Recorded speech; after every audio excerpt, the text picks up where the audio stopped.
shot, but they'd have to play really hard. Yeah, yeah. Checking.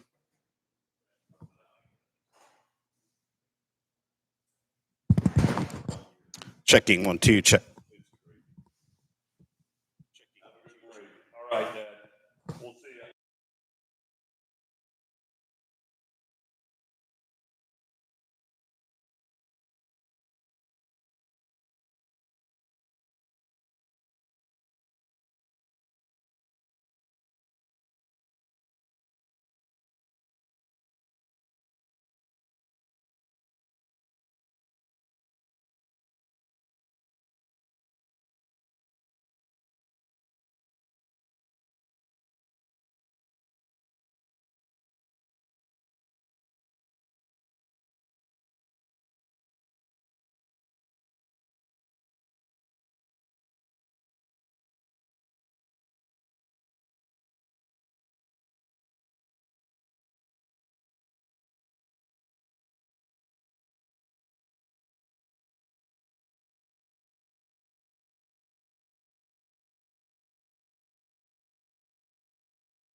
Good Saturday morning to you. Welcome to Rise and Rewind, presented by the Swanton Welding Company. Going to recap the regional quarterfinal round of the Ohio playoffs, along with Tory Strock. I am Lynn Groll. Good morning, Coach. Morning, Lynn. Long time no see. Yep, that time of year. We see a lot of each other. We do, and I enjoy it. And I got out here a little early this morning wanted to chew the fat with the coffee club a little bit. And It was good. They're pretty subdued this morning. I think they get bored because they steamroll everybody. Yeah. So what is there to talk about? Yeah, good point. You know, Coach Chris Riggy comes in and kind of gives them the perspective from the coaches and locker room. Not too much info. And then you have Mike Mann, who's on the chain gang. Mm-hmm. And when you're on the visiting sideline running the chains, boy, you hear some things, you know, whether it be from the coaches, the players. And I always admired the chain gang because if you look at them, all heck could be breaking loose on that visitor sideline, and the chain gang's they're ignoring it. They're acting like they don't hear it. I mean, those guys have to be kind of neutral over there, you know, but I always thought that'd be interesting running the chains I agree with that. Mike had some interesting stories for us, one in particular that we cannot share, but oh, good stuff. Good comedy for a Saturday morning. Patriot Publisher is up. Good morning. How about Paulding handling business? LB had a great season, but they're in for a new challenge at Rex Lindgren Stadium Friday, and the Bulldogs versus Thunderbirds will be a great rematch. Talking about Columbus Grove and LCC, a rematch from week number 9. Kenny Stabler is also up. Morning, guys. A lot of happy people in Paulding, Ohio. Kenny, got to hear the end of your call last night from Paulding. Actually, it was your post-game show, but another great game from Paulding is the great Kenny Stabler on the call in that one. I said this to you last night, Lynn, when we wrapped up our game at Napoleon. I don't know if there's a more resilient football team than the Paulding Panthers. Yeah. Week after week after week, they step up to the challenge. They get it done, and they're very humble, starting with their head coach, Jim Menzie, and they just handle business. And I think it's one of the great stories of the last decade in Northwest Ohio high school football, what Paulding is doing. I truly do. First playoff win in school history a night ago. Yeah. Fairview, and in a defensive rock fight Oh. I don't think anybody was probably expecting with those two offenses and the firepower that they bring to the table. Yeah, and just the way Paulding handles business, so humble, and they expect to win, even when others don't expect them to win, because I think you get the feeling, you know, because they're not a perennial power, and you get the feeling their quote luck's about to run out, which there's no luck, but it just doesn't. And how much further can they take this thing is the question. They have a rugged and tough Cary Blue Devil squad coming to Paulding County coming up next Friday night. We'll find out how tough Paulding is because they'll have to buckle them up for that matchup. Yeah, they will. There's going to be times where I guarantee you all 11 defenders from Paulding are within 6 yards of the line of scrimmage. I would bet on it. They better be. Safeties will be up at linebacker depth. And the problem for Cary, now we know Cary's good and they're rugged. I'm telling you, the Mans brothers, I'm telling you, the brighter the lights, the more those kids shine. Yeah. Yes. And Hunt at quarterback, I think, is an unbelievable field general. Just a great leader there for the Panthers. Yeah, no doubt about it. For the Paulding folks listening to us right now or later on, just think of 48 minutes of a car crash. That's what you're in for against Cary, if you're not familiar with the Cary Blue Devils. And I'm sure a lot of them aren't. Yeah. You know, it's a new opponent. But and they have some athleticism. Yep. They don't throw it a whole lot. Trip Phoenix, super athletic. He is multidimensional. The Puckett boys. Yep. Mace and Dash. Mace and Dash. I love it. The all-name team right there. I love it. And they're bruisers. Yeah. And they want to play you know, as we say, they want to play it in a phone booth. Yep. And just a bunch of farm boys. That's all they are. And that's about all that matters down there. I mean, Cary is a football town, man. Oh, yes. Football town. Yeah, the essence of it. Coach, a night ago, excuse me, records by seed. We don't have many seeds lower than 8 remaining, just 5 of them so far. 1 seeds were 26-2 last night, 2 seeds 24-4, 3 seeds 18-10, 4 seeds 17-11, 5 seeds were 8-17, 6 seeds 7-13, 7 seeds were 4-16, 8 seeds 1-20, 9 seeds 1-6, 10 seeds were 0-8, 11s were 3-5, and 12s were 1-2. The only 5 of the 112 teams remaining in the playoffs lower than an 8 seed. Mariemont's 11 in Region 20. Cary, a 9 in Region 22 that we just mentioned. Danville is an 11 in Region 27. Fort Recovery, no surprise with Fort Recovery. They're a 12 seed. still alive, and Region 28, they will get Marion local this week. And then Cedarville, an 11 seed, is alive also in Region 28. I have some thoughts on that. Give me your thoughts. I guess the main thing that jumps out to me when we look at that, Lynn, is I have to believe, for the most part, the right teams are in the tournament. And I guess that's the essence of what I think when I look at this. The right teams are playing for the right to win a championship, I think. Yeah. Just some missed seedings. We need to figure out the seedings, yeah. and that's where a strength of schedule component comes in. I think that's the last Yep. leg of what we need to do with our computer rankings. The Hardman system's a little outdated, in my opinion. It is, because, again, I've said this many times. I won't get into it again this morning, but if you know what you're doing, you can game the system. I mean, you can game the system and kind of set things up in your favor. The strength of schedule would kind of squash that. And my question is, will we ever see it? Tim Streed, when I mentioned that last year when we had him on from the OHSAA, our good friend Tim Streed, who's willing to talk publicly with us, he kind of just scoffed at that idea and kind of shook me off when I mentioned it. And I don't mean that in a bad way. He just, like, it never crossed his mind or their mind down there. So I wonder if there's ever a chance of that. Yeah, I don't know. I think everybody is scared of change, especially here with the 12-team playoff that we had this year. And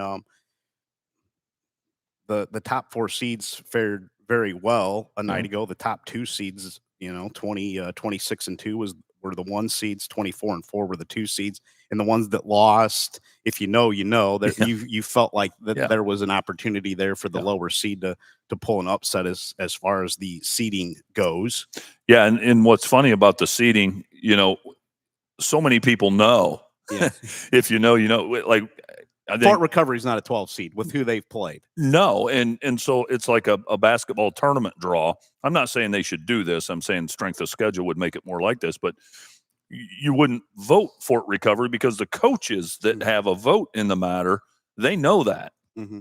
But you're bound by a computer formula, and that's missing a layer, that competitive or strength of schedule layer, and maybe a head-to-head component in there too. I love it. Love a head-to-head component. When teams are similar at the end of the season, I think head-to-head needs to matter. Yeah. And sometimes it doesn't in the playoff picture. Yeah, because you'll see a team that beat a team, end up a 9 seed, and the team they beat's a 5. Right. And you're going, wait and a they minute. have the same record. And they have the same record, yeah. And so I'd love to see. And I think the 12 teams, would 8 be better? Maybe, I don't know. But 12 team is good. It's a good compromise. And I think that's good. I think the final step, maybe, if they're going to stay at 12, is get the strength of schedule, and I think we'd be good. Yeah, I agree with that. I think we need to get the season over quicker too, for basketball purposes and wrestling purposes for these young men in the wintertime. I think we need to shorten the season, in my opinion, too, by a week. I think that would help. I do too. I absolutely will not disagree with that, especially for the. I mean, I can't. We've, and everybody knows this, but coaching basketball at Liberty Center, I can't imagine. I mean, you're behind the 8 ball every year, and I just think Greg Badenhop navigates that beautifully. Yeah, I really do. And there's other schools that Marion Local does it every year. I mean, they do it every year too, and so. I agree with you, Lynn. And they still have good basketball programs, but I think we need to shorten this, get rid of one more week. Yeah. To me. No, I agree with that. I would not disagree with that at all. I think it's 16 weeks is a lot. Now I know the top 4 seeds have a bye, but they're still going out there and they're practicing on that off week. Yeah. I'd be curious to see or curious to hear from the coaches that had a bye last week. Now how they feel about it. If I had to guess, and I agree with you. I'd like to hear it too. I guess if I had to guess, my assumption would be even the coaches that maybe weren't in favor of the bye after they went through it, especially if they won last night. Yeah. They're like, you know what? That bye was okay. Because that fear of the unknown's now over. Yeah, there was a fear of, and I think a lot of it was the college football playoff a year ago, because the teams that had a bye didn't go too far. Right. And I think that scared them a little bit. Yeah. No, I agree with that. And So we'll see. But I would be interested to survey them and get their thoughts. Yeah, we'd like to do that. Maybe we'll get that done after the season here. But we have 4 more weeks to go before we get to Canton as the road to Canton continues. Coach, going to take a break, come back and break down the games from around the state and our area from last night after these messages. The Swanton Welding Company proudly supports our local student athletes and coaches. We're committed to being your local steel fabrication company in Northwest Ohio and building projects across the country. For job opportunities at the Swanton Welding Company, visit www.swantonweld.com or visit them at 407 Zider Way in Swanton. Stop by the Sports Place at Wassee on Ace for all your back-to-school shoes and fall sports shoes. We have Under Armour shoes in stock for youth through adults. The Sports Place will keep you and your family in style without breaking your wallet. Also, the Sports Place at Wassee on Ace is your new headquarters for sporting goods in Northwest Ohio. Stop in to see our selection of equipment, practice apparel, Letterman's jackets, and much, much more. Plus, we offer custom-made t-shirts, embroidery, and other apparel in one convenient location. Visit us at 1495 North Shoup Avenue in Wassee. Welcome back to Rise and Rewind, presented by the Swanton Welding Company. We're going to recap the regional quarterfinals from a night ago. We're going to start in Division 1. Region 1, one of the rematches from our area. Whitmer and Perrysburg, a matchup from just 2 weeks ago. Whitmer's defense shined again, 17-3. The Panthers knocked off the Jackets. They knocked off Perrysburg 35-3 in the regular season finale to earn a share of the NLL Buckeye Division crown. The Jackets were held to 257 yards on 62 plays last night after posting just 203 in the first meeting.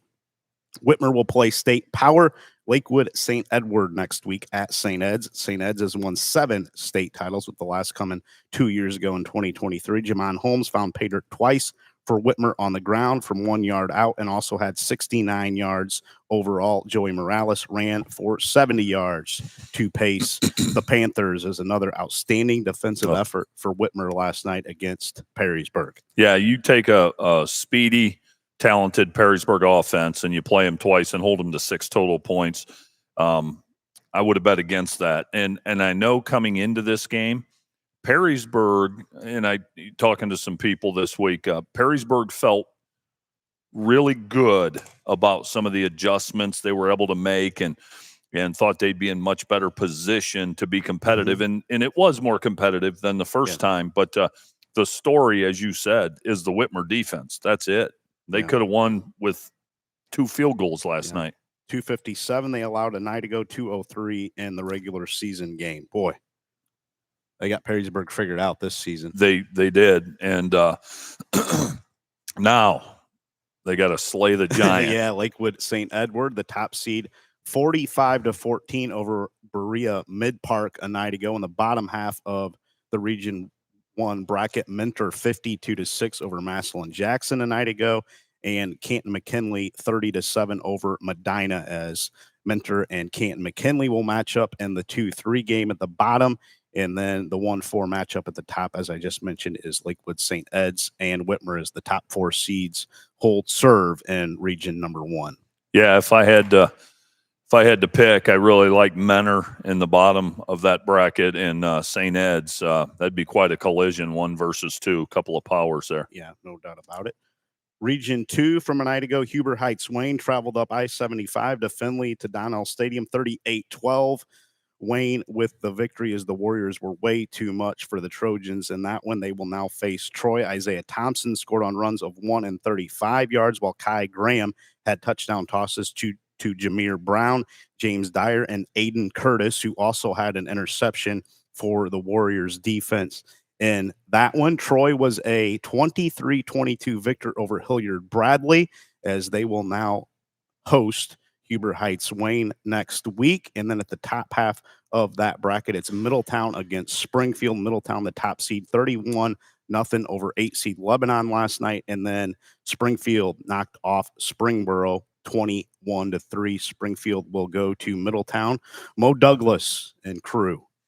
Yeah, and when I look at that, Lynn, I think about the consistency of Springfield's football program over the last several years. I mean, they've been really, really good. I wouldn't be a single bit surprised, and I don't know anything about Middletown this year, but wouldn't be a bit surprised if Coach Douglas took his Springfield crew and won that game. In Region 3 in Division 1, a night ago, Lewis Center Olentangy Orange 43, Delaware Olentangy Berlin 14. They will now play Powell Olentangy Liberty. The 5 seed upset Lewis Center Olentangy, the 4 seed 17-0 with the Liberty with the victory over Lewis Center Olentangy. In the bottom portion of the Region 3 bracket, Central, picked up a 42-7 win over Groveport Madison.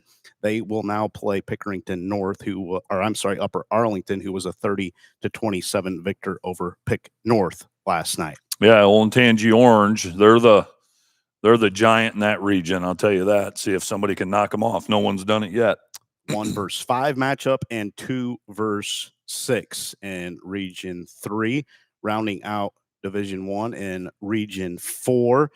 Cincinnati Elder all over Fairfield last night, 27-7 in the 1-8 matchup. They will now face Cincinnati Princeton, the 4 seed, who edged Cincinnati Winton Woods 23-22. Bottom portion of Region 4, Moeller 33, Westchester Lakota West 14 a night ago. Moeller will now play St. X, who was a 42-7 victor over Liberty Township Lakota East. There'll be a pretty big crowd for that Moeller St. X game. I was just going to say, I think they had that at Nippert Stadium maybe a year or 2 ago, and it sold out in like an hour. What a heavyweight fight, Moeller and St. X. And I see, speaking of Cincinnati, Coleraine. Okay, Kerry Combs, former Buckeye assistant, Cincinnati assistant, coached at Coleraine a long time, had a ton of success. And I saw that like every coaching position in their football program is posted and open. They have struggled the last few years. I don't know if they've won a game in the last 3 years. And the Coleraine alum, the boosters don't like to see St. X and Moeller and these guys having all this success. And Elder. Oh, yeah. I hear you. I mean, is there enough talent to go around Cincinnati for all those guys to be that good? I mean, yeah, no doubt about it. Division 2 going to start in Region 5 a night ago, Coach. Hoban 38-0 over Boardman in the 1-9 matchup. Hoban will now host Hudson, who knocked off Uniontown Lake 14-12. Hudson is the 5 seed, bottom portion of the bracket. Whilst Jesuit, the 2 seed, no problem with Nordonia 49-18 last night. And then Austintown Fitch, the 3 seed, knocked off Green 28-25. So whilst Jesuit will host Austintown Fitch in the 2-3 game coming up next week. And then Hoban, the 1 seed, will host Hudson, the 5 seed. Boy, I'll tell you, the Hoban Walsh Jesuit, if it happens in the regional final, oh my, must-see TV. Yes. That'll be a rematch. I think that was 17-14 maybe in the regular season. So, Walsh Jesuit would like another crack at that one. I want to see what that score was. We'll wait for you to get that before we move to Region 6. 19-14. Okay. 19-14, Hoban beat Walsh Jesuit, and that would be a heck of a rematch. Oh, yeah, it would. Yes, sir. Region 6, we had a couple area teams, playing a night ago with Anthony Wayne and St. Francis in action. Unfortunately, both fell a night ago in the quarterfinal round. Medina Highland, the 1 seed, knocked off Brecksville Broadview Heights 38-7. North Ridgeville was a 42-7 victor over Anthony Wayne. Wadsworth all over Toledo St. Francis 34-6. And then Avon rolls over Olmsted Falls 46-13.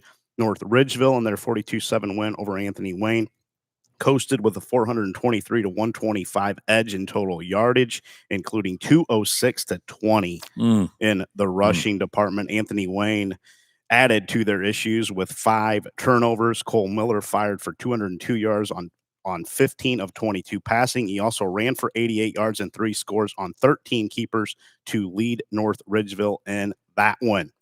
Austin Hashka hauled in 5 passes for 112 yards. Porter Brungard for Anthony Wayne, 14 of 29, 105 yards, but all Rangers in that matchup in North Ridgeville last night. Whew, boy, oh boy. That just looking at those numbers, the turnovers are killer, but boy, just looking at those numbers, you get the feeling if those two teams played 10 times, North Ridgeville might win all 10 of them. Yeah. That's pretty impressive on their part. And again, kind of a retooling season. I would never use the word rebuild with AW, but a retooling season for Andy Brungard and the Generals. It's always interesting when our bigger schools in this area, play the bigger schools from the metropolitan areas, because other places are so saturated with big schools. And Division I, you have Whitmer and Perrysburg, and that's about it. Yeah. And so for them to get truly tested, battle tested, they'd have to travel around the state, and they just don't have those opportunities. So Anthony Wayne, man, they've done a great job, but they always run into a buzzsaw somewhere in the Division II playoffs. A lot of times it's Avon, you know. Wadsworth 34, St. Francis 6 a night ago. I don't have any stats from that one. Wadsworth will now play defending state champion Avon. Why do you think it is such a challenge for our area Division I and II teams to compete with the big boys around the state? Can you put a finger on it, or is it just they have more opportunities with talent that they can pull in where they're at? Yeah, I guess when I was looking Central Catholic has done it in Division II. They've Yep. dropped back to Division III here the last couple of years, but they've won it at the Division II level. Yeah, I think the private schools. I was looking at some pictures. I just stumbled across them. Looking at Columbus DeSales last night, and it got me thinking. Back in 2009, we ran into Bishop Watterson in the playoffs and lost 6-3. And I think about being a private school in a place like Columbus or Cincinnati or Cleveland. Just the amount of talent. Essentially, you can assemble all-star teams. And I know, Avon, a team that AW has run into, they're not a private school. We know that. But, yeah, I guess if I had to say, more of a talent pool, I think, because they're all from bigger areas, you know. That's got it. Yeah, our bigger schools, when they get to this kind of level or regional finals, it's difficult. It is. They're just kind of out talented. They are, and I mean, I think we have in some cases superior coaching at some of our bigger schools here. In fact, I know we do. I mean, I'd take Andy Brungard, Dirk Connor, Jerry Bell was really good at Whitmer. Now Coach Keller. I mean, we've got superior coaching, but that's what it comes down to, and it's a challenge, And I know guys like Andy Brungard and Dirk Connor. I know they enjoy that competition. I would think there'd be a point where maybe it'd get a little frustrating. So that's a great question you posed. Does that deter you from taking a job like that? Because you get so far and you're going to run into somebody that's really, really good, whether it be Avon, Medina Highland, St. X, Moeller. You can go through the whole list. Yeah, and it's almost. I mean, can you win a state championship at a place like that? I know, and that's the question. The answer is almost always no. Now, those coaches will say the right thing and say, yes, we can, but almost always the answer is no. And I think the answer to your question, because I think about these things, would it deter you from taking one of those jobs? I think it depends what your purpose is as a coach. If you're one of those guys, and there's guys out there that say, I just want to mold young men, I want to develop great leaders and fathers, then you'd take that job. But most coaches that I've known, the goal is to lift that gold trophy, and I'll be honest, that was one of my goals. Now, I would hope all coaches want to do the character building. Right. But at the end of the day, if you're a competitor, you want to win a championship, and talk to the coaches that have won them. We talked to Bill Inselman. I mean, it's life-changing as far as just the pride you're filled with. So, I wouldn't want one of those jobs. I'll be honest with you. I used to talk to Bill Inselman about this a lot of times, and he would tell me when I was coaching at Napoleon, he would say, your best opportunity to win a state championship is Division 5 through 7. He would tell me, and because he never wanted the Napoleon job. He taught there for forever, and he could have had it multiple times. He didn't want that. And Bill's a smart man, and sometimes you're banging your head against the wall, Yeah. in those divisions 1 through 4, I think. Yeah. No doubt about that. Matchups in Region 6 coming up next week. Medina Highland will host North Ridgeville in the 1-4 game, and then Wadsworth will host Avon in the 2-3 matchup. Whoa, that should be a dandy. I think both of those could be really good games. I know Medina Highland is always rugged and tough. Oh, gosh, yes. Yes. And from what North Ridgeville did a night ago, look like they're pretty rugged and tough. And then Wadsworth, can they play with Avon? Avon's probably going to be a favorite, I would think. I don't know if Fantastic 50 has that posted yet, but I'm curious a line. They do, and I'm actually, Lynn, glad you said that, because they're the top 2 teams there as far as strength of schedule in that. Okay. Based on, again, I mentioned last week, Brian Hummer, Napoleon Hall of Famer, who is a son of Mike Hummer, who coached at Napoleon for a long time, coaches at Wadsworth. Mike was there last night, Coach Hummer, and was sending me updates. And Wadsworth's really good. Fantastic 50 likes Avon. And I think this gives Wadsworth hope by 10. That means Wadsworth has a puncher's chance. And they may need a turnover or two, but Wadsworth's really, really good. I'm telling you, they got guys going to service academies. So you're not only talented, you're have a high sports IQ and things like that. So that one will be, what were the seeds, Lynn? Will that be at Avon?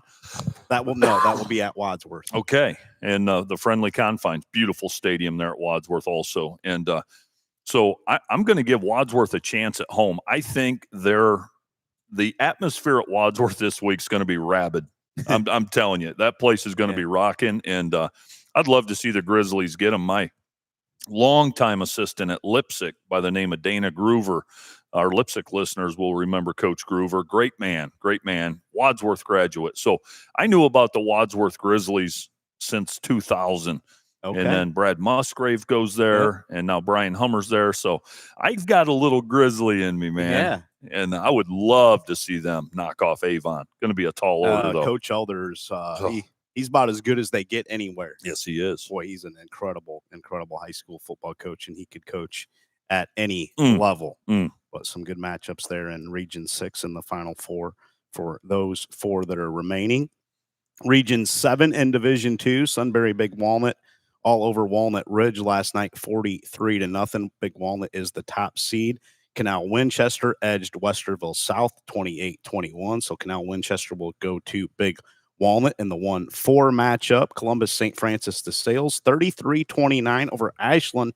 Ashland was one of those teams that seated lower, was kind of a upset pick by the analytical guys around the state. I was going to give you credit for that, because I remember well when I saw that score this morning. I remember you saying last week that Ashland had a chance. I didn't think they did, but boy, oh boy, they were right there. Yes, they were. And did have a chance. Yes. I was curious to look at, when you hear Massillon, Washington, and Columbus DeSales, that's a heavyweight matchup. Oh.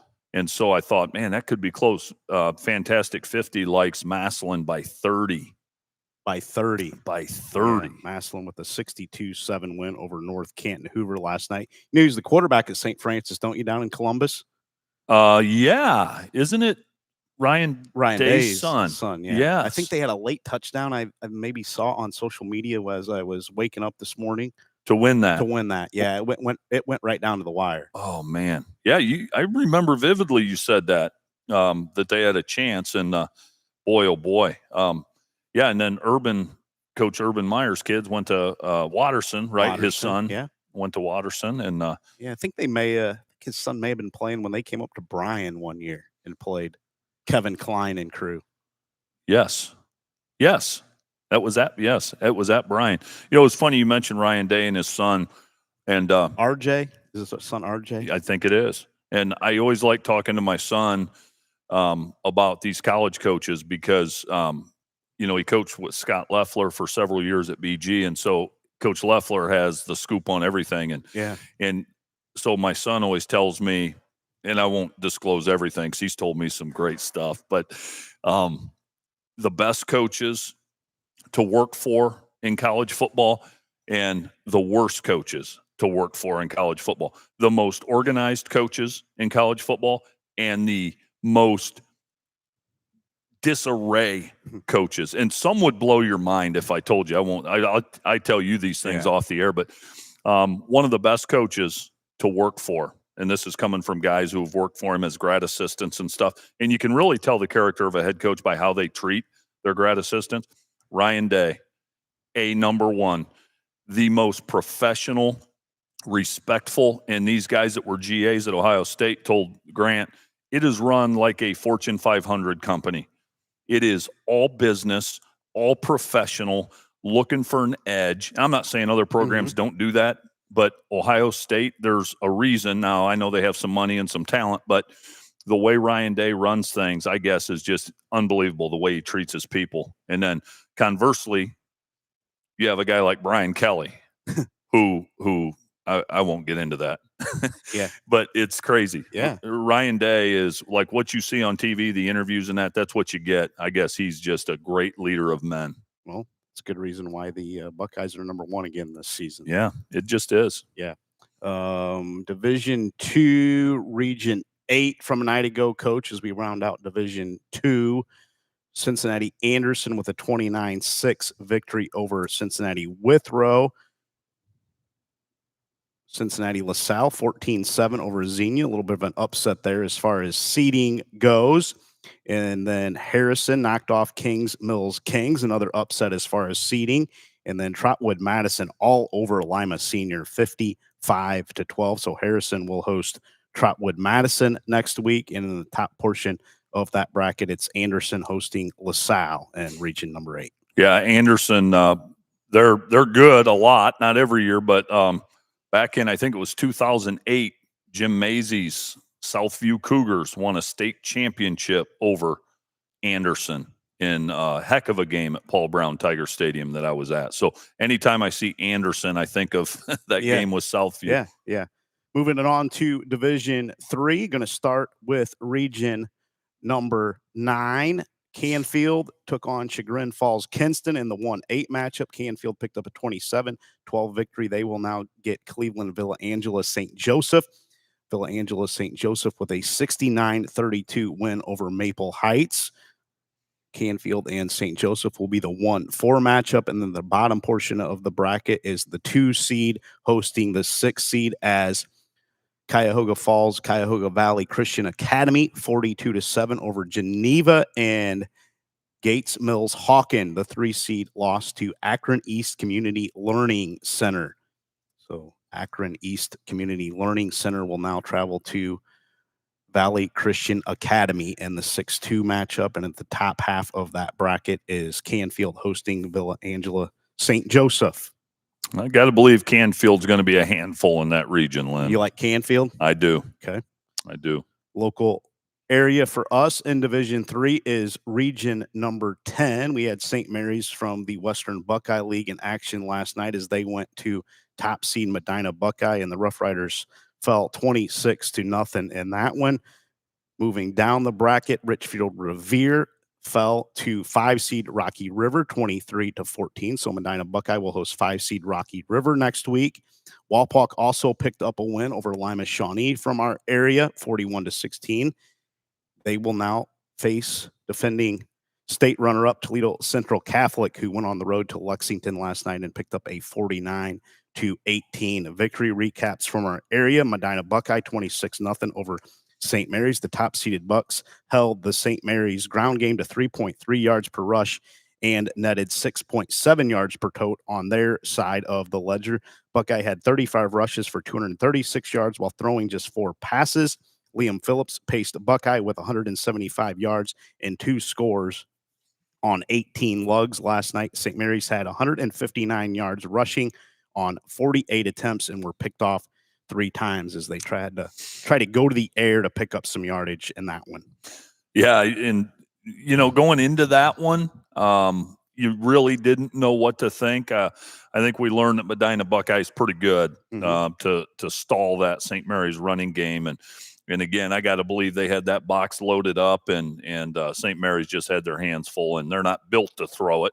Hence the 3 interceptions, but Buckeyes the real deal. Yeah, a month after recording a 42-14 victory over Lima Shawnee, Walpock nearly replicated that 41-16 a night ago, setting up a home regional semifinal against Toledo Central Catholic.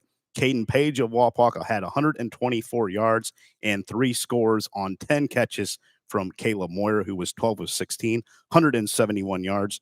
Moyer also had 2 rushing scores for Walpock, and that one, J.J. Spiker, 121 yards passing and 62 rushing to lead Shawnee. But Walpock moves on, and then Central Catholic 49-18 on the road at Lexington as they rolled over the Minutemen. I don't have any stats from Central Catholic in that one, but don't need much of a recap as the Irish roll again over the Minutemen for the second straight season. Have not seen Toledo Central Catholic in person, have seen some film.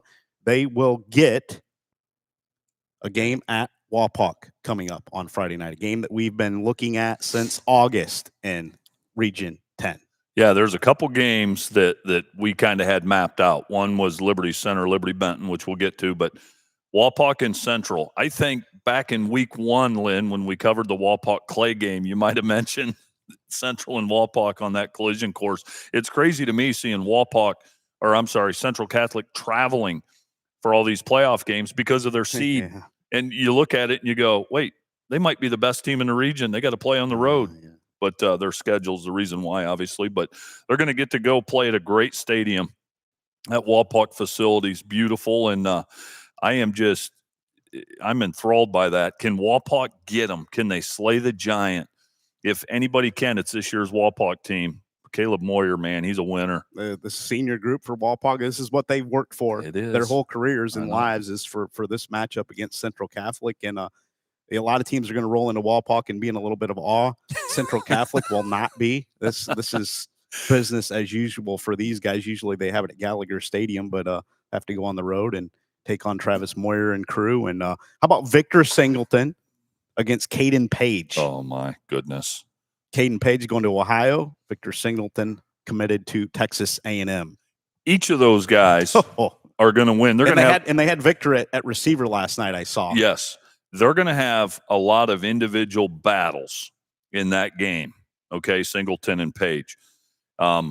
Each of them are going to win some of those battles. Okay, Singleton isn't just going to lock him up, but he's going to have his moments. I don't know if he'll get picks, but he'll have some breakups and things like that. But yeah, Central, you said business as usual. There's going to be kids getting on the bus. They're going to look at Coach Dempsey and go, "Where are we going tonight, Coach?" Wapakoneta. Where's that? Just get on the bus. They're not going to care. Yeah, they are so locked in and focused, and they play whoever's in front of them. But you're right. Walpock this is what they've built the program for, and boy, can they get it done at home. Can you get me a line on that game? And Victor Singleton and Caden Page, this is why they play the game. Oh, they like the big stage, buddy. Because they haven't faced anybody across from them like what they're going to see. No. I guess I shouldn't say that for Victor Singleton because he's seen some dudes in the Catholic High School League and the competition that they play. Is Central a pretty heavy favorite? Yeah, Central Catholic team with 4 losses is playing an undefeated Wapakoneta and still favored by 21. Okay. Interesting. I hadn't looked at that. 21. We'll get into this on the podcast, I know, but you think 21's a little steep, or is Central that good? I think Central's that good. Gosh, darn. Yeah. Outside of Page, I mean, does Walpock have just the sheer speed to run with them? And the physicality. In the trench, the physicality. Game that's on our radar for our game cast, possibly coming up here in week 13. Possibly. That'd be fun to visit Walpock again and see that one. I think Walpock has a chance. Yeah, you saw Defiance team go into Gallagher Stadium a couple years ago and play Greg Dempsey's crew tough. But did Central Catholic have their antennas up that night? No. Were they taking Defiance seriously? No, they weren't. They just weren't. They weren't, and that's no discredit to Defiance. You, But they, you know, Greg Dempsey and his coaching staff, outstanding coaching Oh, staff. God. They had their kids ready and they said, hey, these guys are going to come in here and hit you. But, you know, they're 15, 16, 17, 18. Oh, well, this team's 6-4. Yeah. No, you're right. That's how kids think. And yeah, that'd be a fun one to do. I think Walpock has a chance. I think they have a chance. I think they'll be there in the second half. I really do. I think they'll be there in the fourth quarter. But yeah. Interesting to see if Victor Singleton can take Caden Page completely out of the offense. Maybe Coach Moyer going to have to get creative to find ways to get Caden Page the ball. I think he will. I don't know. Maybe you try get him touches somehow, because you got to get him touches. Right. You've got to get him touches, whether it's slip screens and jet sweeps, whatever it is. But yeah, it's going to be tough to take the top off of that central defense. I'll tell you that. But they're going to get one. There's going to be a time, and it may be because of play action or scheme, but Page is going to get a deep one on Singleton. He's gonna. Yeah. Two outstanding coaching staffs. Oh God, elite. Yeah, elite, and masterminds matching wits. They are, and they're unflappable. To be honest with you, they're just so well prepared, and yeah, it's quite a matchup. Looking forward to following that one. Maybe we will be there. We'll keep you updated as in the coming days where we're going to be for the regional semi-final round. Region 11 from last night, Columbus Bishop Watterson 56-0 over Granville. The 8 seed Columbus Bishop Watterson will now host Dresden Tri-Valley. The 4 seed Dresden Tri-Valley with a 41-27 victory over Hamilton Township from Columbus last night. Bottom portion of that bracket, Newark Licking Valley, the 2 seed, edged Carroll Bloom Carroll 31-24. Newark Licking Valley will now host Steubenville, Reno Sacoch, and the Big Red. Steubenville 51-21 over Delaware Buckeye Valley a night ago. Yeah, Reno will have Steubenville Big Red ready. Watterson a heavy favorite over Tri-Valley in the semifinal. Yeah, I was talking to more of a basketball guy, Kurt Stubbs, down in the Columbus area about the Ohio Valley. Mm-hmm. We were talking about Bel Air, and I was watching some Bel Air games on YouTube here this fall, and some Steubenville games. We got talking about the Ohio Valley, and it's not the same as what it used to be. Yeah. Boy, that area used to be awesome, and Bel Air back in the 90s had a great quarterback by the name of Jose Davis, and actually Coach Bill Inselman kind of got his offensive style from Coach Magestro. Yep, Coach Magestro at Bel Air. Yeah, back in 96, 97 area. Yeah, I think he made a trip down there over Christmas break maybe or something. He sure did, yeah. Yeah. And Jose Davis, the older brother of Nate Davis, who played at Ball State, and played in the NFL, I think for the Broncos maybe. And you know what? When you think of PH offensive football over the last couple decades, that visit to Bel Air changed kind of the trajectory of what they would go on to do offensively. Oh yeah, for sure did. For sure, Brian Heber and Chris Gherkin, Tony Heiser, the big three. Yeah, and it was obviously playing for Rex Lingeren in the wing tee, and then coaching for Bill and that kind of West Coast style, as he called it, was super interesting. Yeah. The contrasting styles. They would stand the tight end up. He would just stand straight up, kind of like Coach Fry did at Iowa. If you remember in the 80s and 90s, that's what they did with Tony Heiser at PH, and that's what Bel Air did. If you want to see one of the best games in Ohio high school football history, go watch, I think it's the 1996 state championship between Bel Air and Versailles. I think it's 96. I'm pretty sure it was. Went to like double or triple overtime.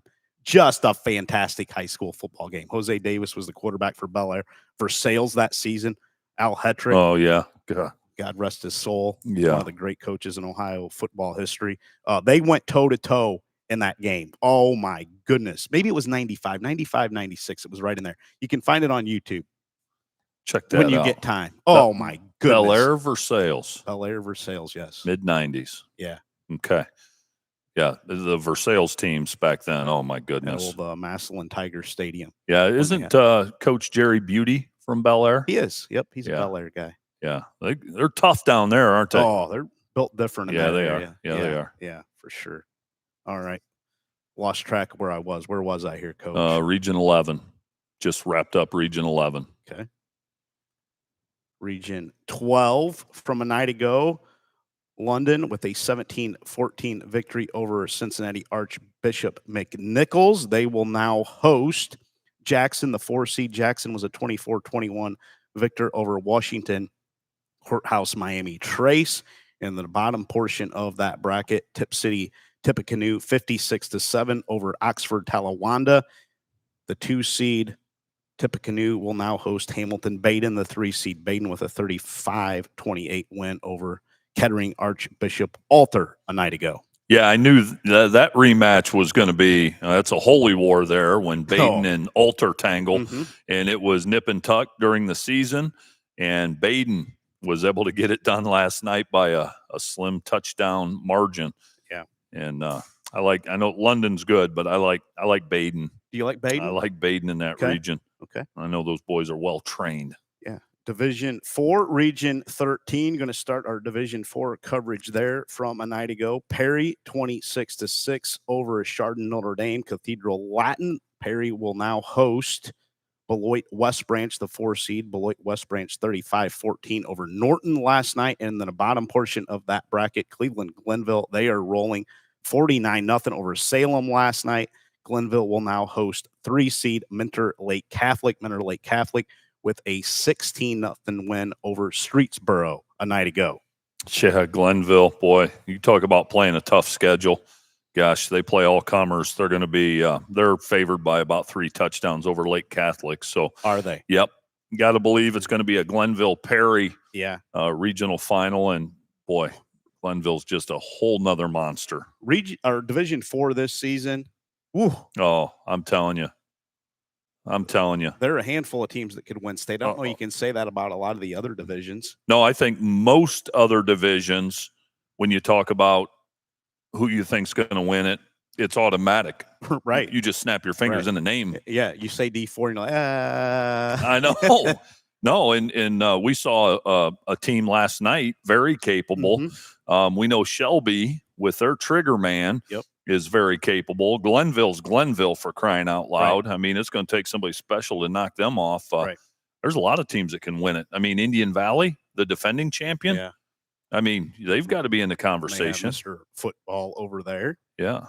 I mean, D4, man. Yeah, it's loaded. We have a couple of dandy regional semifinals from our local region, which is Region 14. One of those being Lima Bath, 21-0 over Bellevue last night. They will now get Shelby, who rolled over Orville 42-0 shutout for the Whippets of Shelby, as they will now host Lima Bath.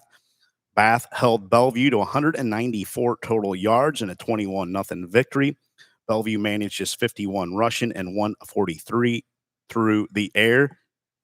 The Wildcats had 419 yards of offense themselves. Zach Welsh threw for 162 and a score, while he ran for 140 on 19 keepers. Mikey Hale caught 11 passes out of the backfield, 53 yards. He also added 82 yards and 2 scores on a dozen totes for the Bath Wildcats, as Bath moves on under Frank Russell, and they will get top seed Shelby coming up. Oh, that could be an offensive night.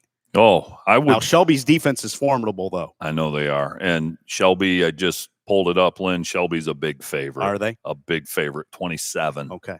And, I mean, that's probably legit. I mean, Shelby has just been uber impressive. And Bath will have to go on the road to, I think it's Richland County is what Shelby is. But Bath will have their hands full. But they've got the size and they got the trigger man. Right. But, boy. Yeah, Shelby's a handful. The other area matchup for us in Region 14 was the game that we had on our Gamecast, Sandusky Perkins at Charles Buckenmeyer Stadium. The Pirates romped over the Wildcats 31-0. They will now take on 2 seed Galleon on the road coming up in the regional semifinals. Perkins had 143 yards rushing, 216 through the air.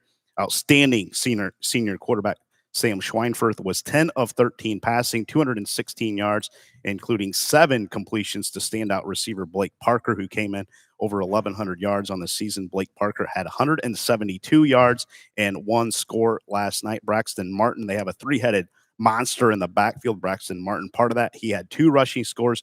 JoJo Moore had the other Perkins rushing score. Napoleon was limited to 90 yards rushing on 25 attempts and 165 yards passing last night. They were picked off twice, were the Wildcats. Caden Legando had 2 of the interceptions. I'm sorry, they had 3 interceptions last night, did Perkins in that one. But no problem with Napoleon. Last year's game was tight until late before Perkins put a touchdown on the board to pull away 35-21 a year ago. But last night, I think Perkins came into Napoleon with their antennas up, uber sharp, and Jalen Santoro's crew rolled. Couple thoughts, Lynn. First, on the Perkins side of things, yes, please, absolutely. Thank you, Hopper. On the Perkins side of things, I cannot say enough about Perkins' approach to the game. Coach Jalen Santoro, Lynn, those kids were laser focused, as you said. I don't think they were last year necessarily. And you could tell from the time they took the field with their specialists. Thank you, bud. From the time they took the field with their specialists, coaches on down, they were locked in. And I thought at 6 o'clock, Napoleon's going to have their hands full. I could just tell. And their whole system with Jalen Santoro running that offense, Lynn, the way they manage the clock, the way they mix the run and the pass, they don't get pass happy, even though they have one of the best quarterbacks we've seen this year. They've got one of the best receivers we've seen this year. They don't get pass happy. It's not like Coach Santoro's playing a video game. He runs it. I'll tell you who they reminded me of watching last night. Coach Chuck Martin and Miami, the Miami Redhawks. You watch them in the MAC. They almost bore you because they'll run it 15 straight times just inside zone, and they'll get 3, 4, 5 yards. Their backs pick their way, and then they'll mix in a throw. Very calculated. Super impressed with Perkins. Napoleon, I'll say this. They didn't play bad last night. No. They didn't play bad. Napoleon fought. Yeah. They scrapped. They had moments. I will not take one thing away from Napoleon. Perkins just they're that good. Yeah, it was just kind of strength on strength. It just was. Yeah. And Napoleon can run, but Perkins, boy, they're tough against the run. We saw them against Liberty Center in a scrimmage. Now it's a scrimmage. I know. But they did a heck of a job against Garrison Cruz and that offensive line of Liberty Center. They didn't do a whole lot against that Perkins defense that day. No, they didn't. And it was a scrimmage. Keep that in mind. It was. But what was it, 27-7 on the scoreboard in the first half? Yeah, it was. And after seeing Perkins again last night, I can kind of understand how that happened. And Napoleon, got him a couple of sweeps to Hayden Groll and a couple of passes at the end of the first half, but you're going to get a couple on them, but they'll bend a little bit, and they're okay with that. They just want to keep everything underneath. They break on the football from the secondary about as well as I've ever seen. I mean, if they weren't in some type of prevent look like they were at the end of the first half, if you caught the ball in the flat, you got just cut down immediately. And they aren't only talented, Lynn, they're well coached. Yeah. They are well coached. Yeah, Carr Smith's automotive sales professionals must be over in the Sandusky area. Says defense, Sammy Dimes. No doubt about it. Sammy's really, really good at quarterback triggering that offense. He is. He's cool. He's a cool customer. They get to the line of scrimmage. They hustle to the line, and then they take a look at what you're doing defensively. And as I said last night, that means you trust your guys in the box because they have the best vantage point, and they just are very patient. Schweinfurth, oh my goodness, he's good. I don't know if he might over in the Sandusky area get more credit. We talk about great quarterbacks, and his name's not usually one of the top 5 you hear.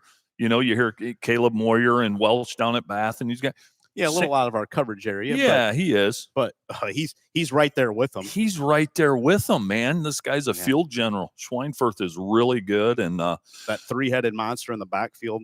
Moore, Martin, and who else am I leaving out? JoJo Moore. Yeah, Levi Correct. Jackson. Yes. Yeah. And they're all kind of different. Boy, JoJo Moore, just a sophomore. Oh, they have a 10th, 11th, and 12th grader.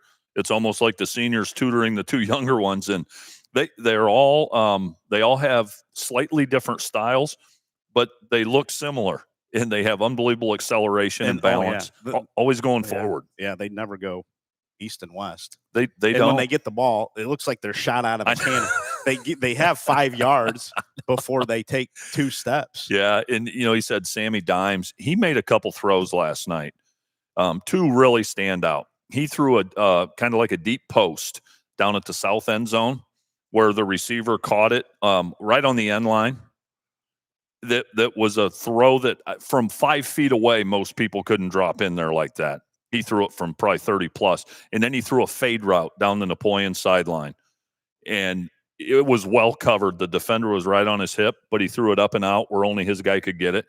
And I'm going, that is unbelievable. It's so hard to do. It's hard to do from 10 yards away. He did it from 30, 40, 50. So he's the real deal, man.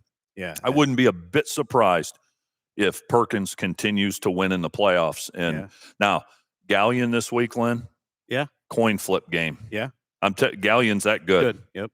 Gallion is Perkins that has good. got a tough path to get to hoist the hardware this year. Do. But they appeared last night, our small sample size, they appeared focused, didn't they? Yeah, they sure did. Yes, they sure did. Car Smith's automotive sales professionals also say D-line this year has more depth and talent. We don't get to follow Perkins week to week, so good analysis there. They have more depth up there, and they're good. Eli Sanchez anchors that offensive line at center headed to UNLV next year. And that's how you know they must have some depth, because Eli Sanchez isn't listed as a starter on the D line. Yeah. And he'd be playing 2 ways almost everywhere. But that's another thing. They 2 platoon where they can and when they can, and it's one of the other reasons. But that defensive line was impressive. Can you get me the line for the Gallion and Perkins game coming up here this week? Sure can.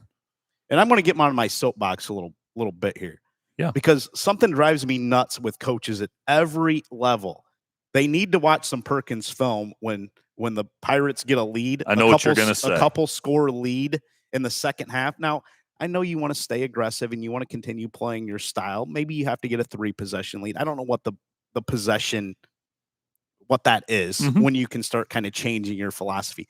But stop snapping the ball with 20 plus seconds when you're up 3+ scores in the second half of games.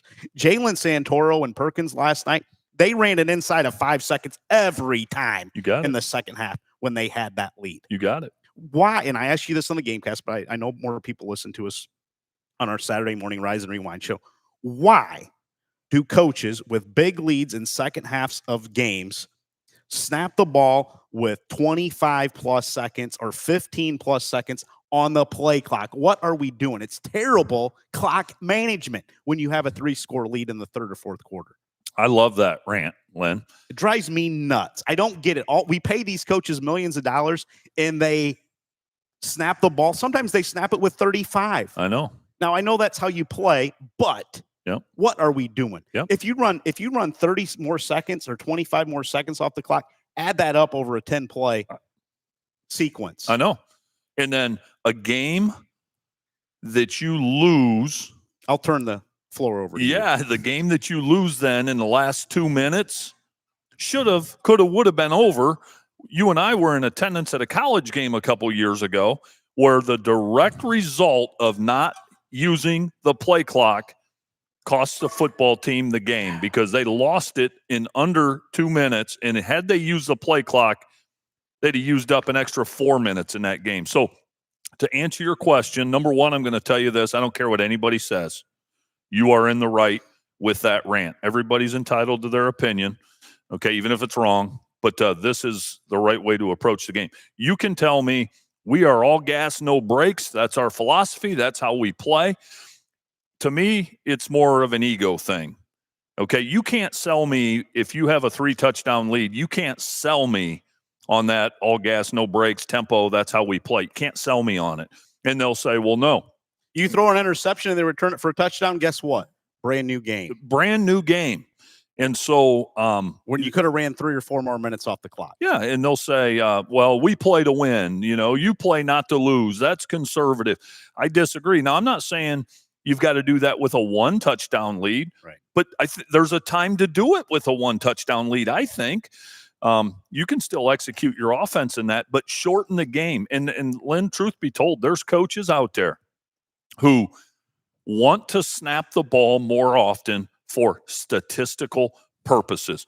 Period. End. Now, I'm not saying the majority want to do that because most of the coaches I know don't care about that. But I know there's some that do. I can tell you that for a fact. And so it becomes they want to be known for their tempo and pace and yardage and scoring and things like that.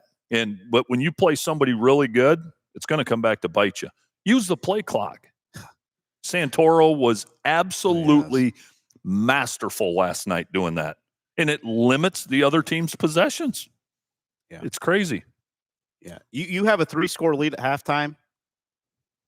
I mean, you have to almost throw the game away to lose it if you manage the clock right, especially when you're moving the ball like Perkins was. Absolutely. When you have dominance with your offense and you can move the ball at will, why would you snap it with so much time? I don't get it. But there's coaches that do. I don't get it, though. I know. Now, maybe it's a little different when you're struggling to move the ball, but my goodness, when you're getting 4 or 5 yards at least every play consistently, and a lot of times 10 or more, I don't see the purpose of it. But you see it every Friday and you see it every Saturday. Saturday's bad. Saturday's the worst. These college coaches, they'll be a team up 21-7 at the start of the fourth, and they're snapping the ball at 18 seconds on the play clock. If you limit the other team to 2 possessions, the best you're going to do is a tie. I know, but you see it all the time. It's crazy. And not only are they getting paid hundreds of thousands in the MAC or millions in a lot of cases, other places, you've got a staff full of guys making hundreds of thousands of dollars, and you can't come to an agreement on how to approach game management. It's crazy. Santoro got the memo, though. He did a great job. Yeah, he is. He put on a coaching masterpiece a night ago, and we'll be interested to see how the Region 4 playoffs continue on. Region 15, New Lexington 39-0 over Lancaster Fairfield Union in the 1-8 matchup. New Lexington will now host Chillicothe Unioto, is the 4-seed Unioto with a 21-12 victory over Columbus East. Indian Valley, no problem with Circleville last night, 48-14. Indian Valley will now host Plain City Jonathan Alter in the 2-3 matchup there in Region 15 as the top 4 seeds advance to the regional semifinals. Region 16 from a night ago, Indian Hill, 57 points over Washington Courthouse, Washington, who had 14. Indian Hill will now host Cincinnati Taft. Taft with a 44-7 win over Clinton Massey. This Taft team must be pretty darn good. That's all I need to see. That Massey team has been pretty impressive this season. And then the bottom portion of the bracket, Germantown Valley View 31-21 over Cincinnati, Wyoming. Valley View, the 2-seed, will now host Cincinnati Hills Christian Academy, the 3-seed CHCA, with a 43-21 victory over Brookville a night ago. Has a team that's ever beaten Coldwater lost 44-7 ever? I mean, that's impressive. And I'll tell you another one. Valley View's win over Wyoming. I know they were the higher seed, but Wyoming's been a handful in the playoffs the last few years. And I was going to say, what region was that, Lynn? Was that 16? That was 16 that we just talked about. I wanted to go back to 15, and I see that Indian Valley defending state champ in D4, Jonathan Alder game, and I thought that's a heck of a matchup. Indian Valley's favored huge. Are they really? Yeah, they're favored huge. And, with Grady Kinsey, the stud running back, they just a lot of times just direct snap it to him.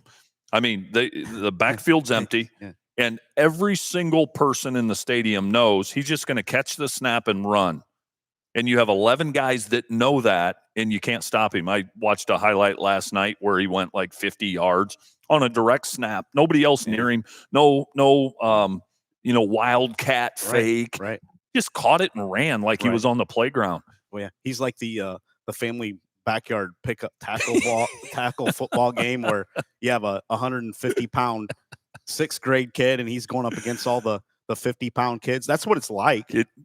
It is. And he's Nate Kamick was one of the most dynamic running backs I've ever seen from Delta. Kinsey's that. Well, he's like trying to tackle an oak tree. I know he is. There was a picture online. He won some award, and there was a picture of him getting presented with the award, and like his traps, his neck and shoulders. Yeah. He is. He's not human. He's not human. Yeah. And then, boy, he's got speed and Headed to Air Force with Braden DeVito from Shelby. How about those two in the same backfield? Good Lord. I know that's a higher level. Could you imagine those two in the same backfield in high school? They'd beat St. Ed's with just those two. Oh, my goodness.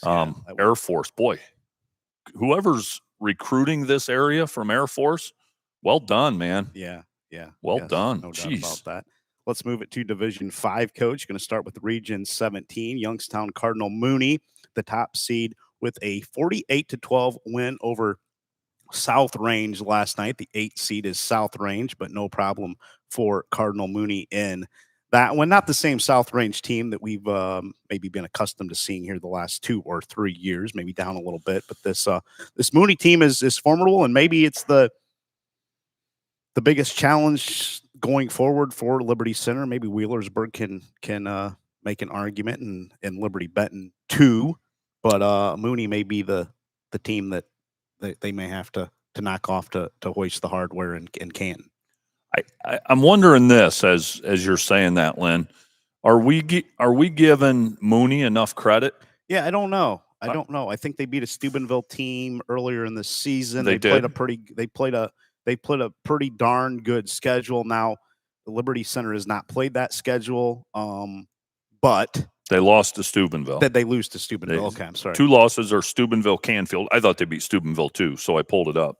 Canfield 10-1, Steubenville 8-2. Both teams still alive in higher divisions. Yeah. But Mooney, and we don't know this. We don't follow him, but would you dare mention them in the same breath with a Perry or Ironton? Yeah, I don't know that they have a Braden Richards. Yeah. Or a who's the Ironton stud that went to Missouri? You call him Scary Terry. Sean Scary Terry. Yeah. Well, I don't know that they have anybody like that I know of from the little research that I've done. I haven't done a lot, but I don't think they have anybody like that. Yeah, we just know. I think as a whole, are they? Yeah. Are they better? I don't know. Just the Steel Valley there, And I know there's been a lot of Wheelersburg folks that have jumped on our social media pages. Watch out for them. So they did beat Ironton. Yeah, it was not an Ironton team playing with a full deck when they did play, but a rough and rugged Wheelersburg program too. We'll find out in the next month. Yeah, and Mooney's a 30-point favorite. Are they this week? They have Garrettsville Garfield, who was the 4th seed. They picked up a 48-31 win over St. Clairsville last night. Girard knocked off Akron Manchester 28-14. Rex Lindgren's alma mater. Rex is not here. He left a couple hours ago. And then Poland Seminary 35-14 over Youngstown Liberty. Poland Seminary, the 3 seed, will go to Girard, the 2 seed. That Poland Seminary team, they're rugged and tough. I watched a little bit of film on them a year ago. Don't know a whole lot about them this year, but the top 4 seeds advanced in Region 17 and Division 5. Yeah, I watched Poland Seminary years ago at Canton Fawcett Stadium in the state final, and I just remember walking away. Them and Canfield, I just remember walking away going, God, those guys are physical. Yes, yeah. They were a physical bunch a year ago. Yeah. I know I watched some film when they played South Range last season. Correct.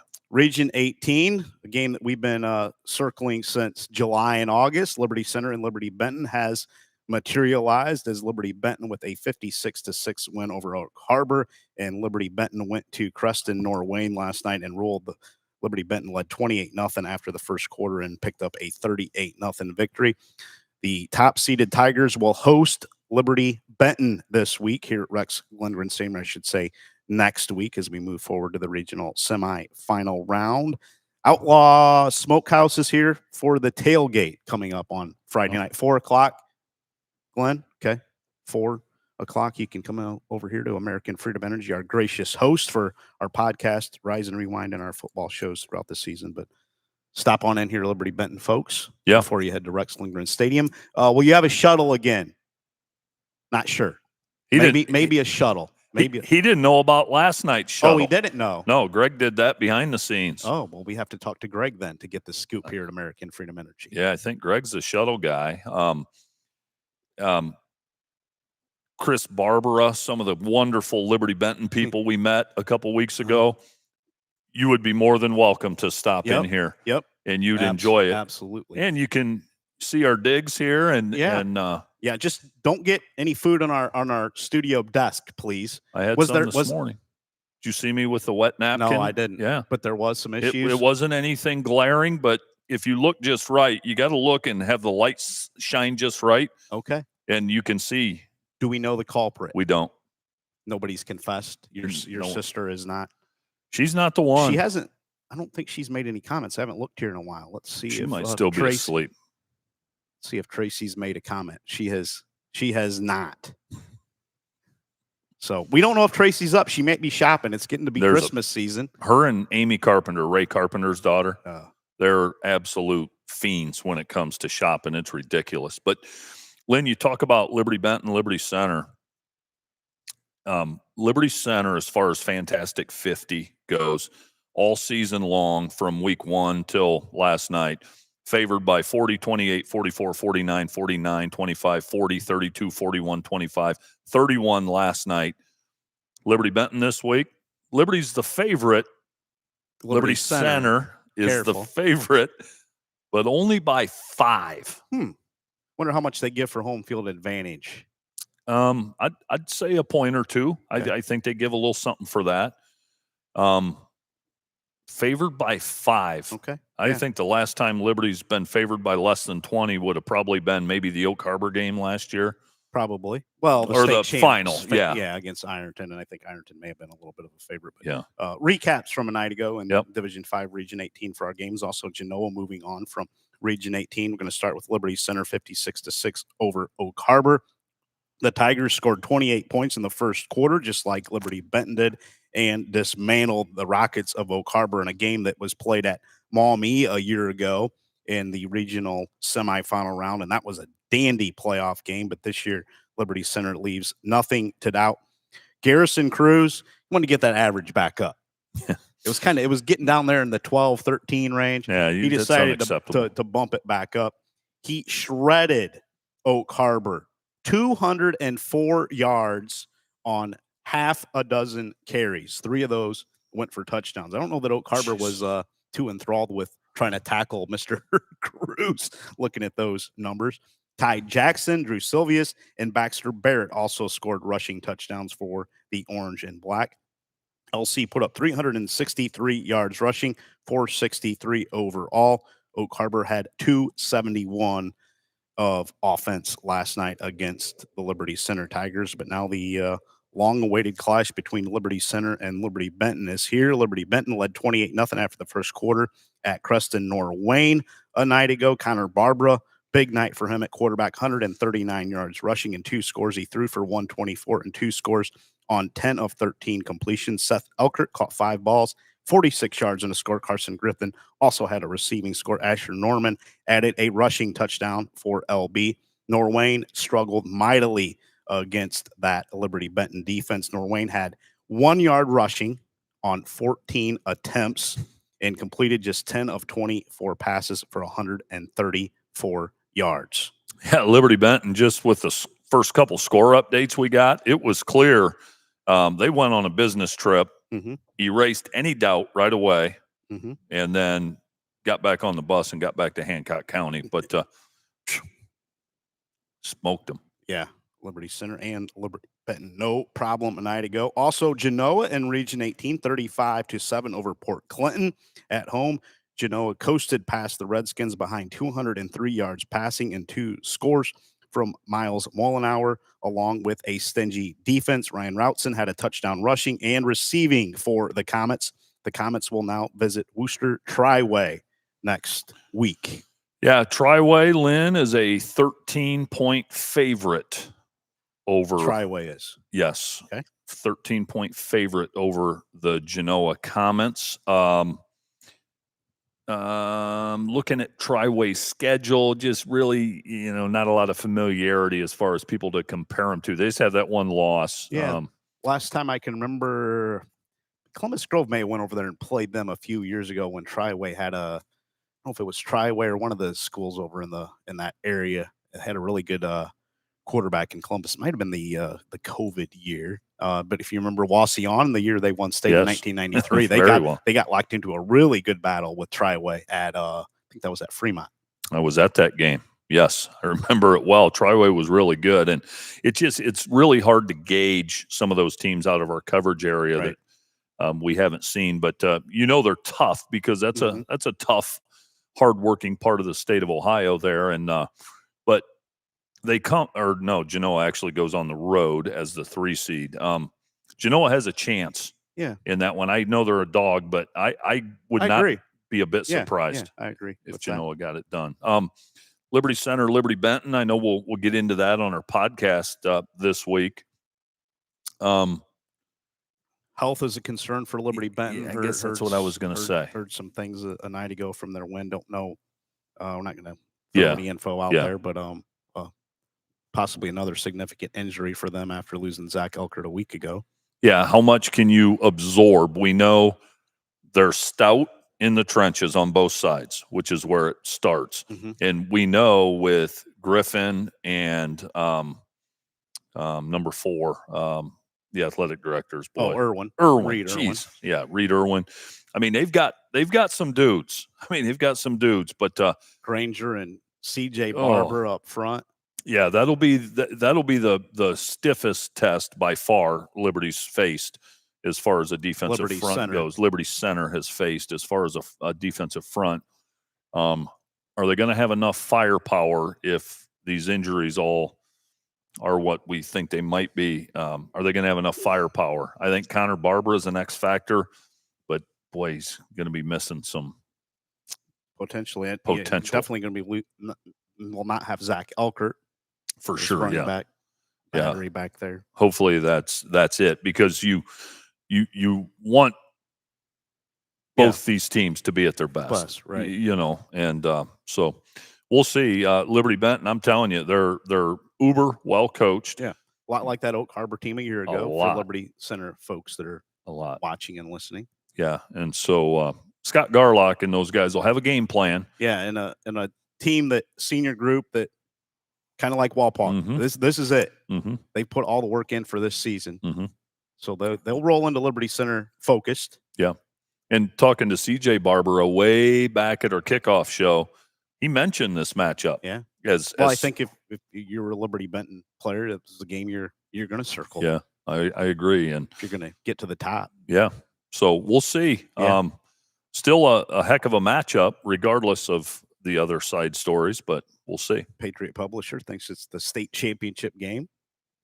Maybe like I do. We'll see about Wheelersburg and Mooney, where they're at, and as far as where they stand with a Liberty Benton or a Liberty Center as we progress. And we don't know the state semifinal pairings yet. Yeah. I've not announced the regions that will square off, and usually that's not announced until the regional, I think, final week. Now they say it's not because of proximity, but it usually is. Yeah. Almost Division 5 is a little different for our local teams because they have went to the Southwest and they have went to the Northeast to battle teams. A year ago they went Northeast to play South Range like they did a couple years ago. Lynn, every team on their path to a state championship has a scare, right? We've talked about this a couple times. Liberty and Oak Harbor last year, that was a tough one. Elmwood a couple years ago gave Liberty a tough battle. Is Liberty Benton that game for Liberty Center? Or we haven't talked about the potential of a Triway Genoa winner. Yeah. Could that be one? Usually you have to have the ball bounce your way. I'm going through our state champions from our area and immediately Northwest Ohio. The MAC schools, Marion Local has cruised some years, and some of those programs have. But if you get immediately up in this area, the Archbold 88 team was the only one that really had no problem in the playoffs. But PH did. PH, who about knocked them off? Well, that was Elmwood. In the opening round of the playoffs that year. You think of Liberty Center in '97? It was the opening round against Marion Pleasant.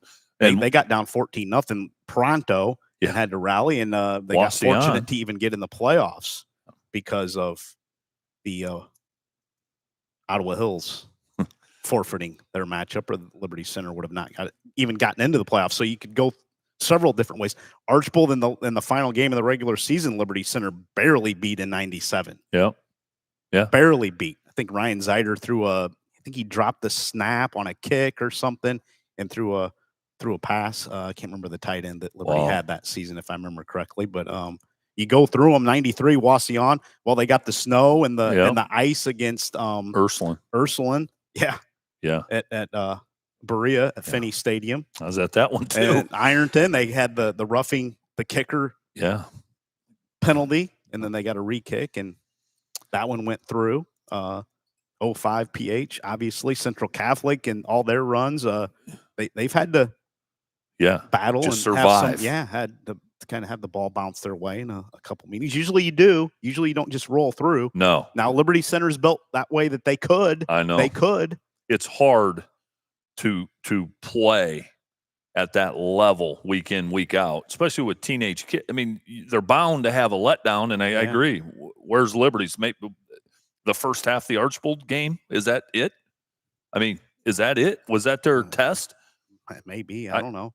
It's the only game that's been in doubt at halftime. I know. And it was somewhat close to the third quarter, but you felt like Liberty Center still had control of that game, even down 14-7. Yeah, you did. That night in 14. Was it 14-0? Or 14-7. 14-7. Yeah. Yeah. Genoa Triways, the winner of that one's interesting.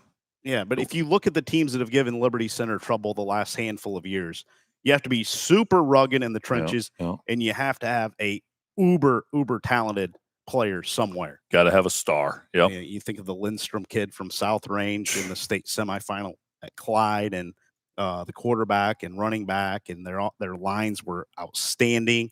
Perry, Braden Richards, and Jaden Studio, who was dinged up, just played defense that day for Perry, and then Scary Terry a year ago, and that Ironton team was really good. I mean, it's taken an uber talented team to knock them off. Mm-hmm. And I think this Liberty Center team is. Are they that team? Are they the team? I think they are this year in D5. Yeah. And without Harvest Prep not making the playoffs and Ironton not making the playoffs, they've gotten a little bit of a break, to be honest with you. Those were probably the two teams you came into the season thinking that would challenge Liberty Center for the state championship. Yeah. But hey, they got to play who's in front of them. Yeah. Those teams didn't make it into the postseason. That's true. Looking forward to seeing how this plays out. But Casey Moeller and his staff are going to make sure the Tigers are only looking at Liberty Benton. Don't take the rat poison, guys. No. He'll remind him of that. He reminds me of that whenever I say anything about state championships and success. Rat poison. I can believe it, just like his dad, Tom Moeller, would. Same mentality. All right, we got to get to Region 19 in Division 5. Wheelersburg, talking about Wheelersburg quite a bit. 43-3 over McConnellsville. Morgan last night. Wheelersburg will now host Barnesville, the 4 seed. Barnesville with a 34-0 win over Portsmouth. Bottom half of that bracket, Gahanna Columbus Academy, 35-23 over Chillicothe Zane Trace. They will host Nelsonville York, who picked up a 35-0 win over Belmont Union Local a night ago, as Columbus Academy will now host Nelsonville York in the 2-3 matchup, and then the 1-4 matchup up top is Wheelersburg and Barnesville. Wheelersburg is a pretty hefty favorite to come out of Region 19, rounding out Division 5 in Region 20. Richmond North Union, the 8 seed, knocking off Williamsburg 47-14 dominant fashion in that one. Carlisle knocked off the higher seed St. Paris Graham 42-41. So North Union will go to Carlisle in an 8-5 game. That may be the lowest seeded matchup of the regional semifinals anywhere in the state, Coach. Very well could be. And then Cincinnati Marymount, 11 seed, knocked off 3 seed Casstown Miami East 30-0, as they will now go to Lewistown Indian Lake. Indian Lake with a 17-14 win over Camden Preble Shawnee. Is maybe some misseeding there in Region 20. You have an 11 seed, a 2 seed, and then a 5 and an 8 remaining. Yeah, and 11 beats a 3, 30-0. That makes you wonder. Yeah. According to Fantastic 50 back in Region 19, Wheelersburg and Barnesville is a coin toss. Is it really? According to Fantastic 50, just 4 points. Okay. just 4 points. So we'll see. But I like the Pirates too. Yeah, I do too. I like Wheelersburg too. Yeah, I do too. Division 6 from a night ago, Region 21. Going to start there. We'll get to our local region of Region 22 and Region 24 here in just a minute. First, we're going to talk about Kirtland, the favorite to win the Division 6 state championship. 41-3 last night over Wycliffe as the Hornets rolled in that one. They will now host Smithville, the Smithies, with a 27-26 victory over Hanoverton United, as Kirtland will host Smithville in the 1-5 game. Columbiana Crestview, the 2 seed, got rolled by Sugar Creek Garraway, the 7 seed. Garraway, the 7 seed, will go to Dalton, who is the 6 seed. Dalton knocked off 3 seed Columbia Station. Columbia last night 34-15. So some lower seeds moving on there in Division 6 as well. But Kirtland, I have to venture to say they made running clock the rest of the way in that region. I wonder what it would be like coaching a football team that is a 33-point favorite in the regional semifinals. I wonder what that would be like. Seriously. I know Marion Local's been there. Kirtland, it seems like every year. I mean, just you get bored. It's just crazy. I don't know how you keep the interest. I mean, geez, oh, Pete. Yeah. Yep. But yeah, Tiger Laverty and the Hornets. I think we'll potentially see them in Canton. Don't know where the regions will match up. Well, our local region match up with Kirtland in a state semifinal.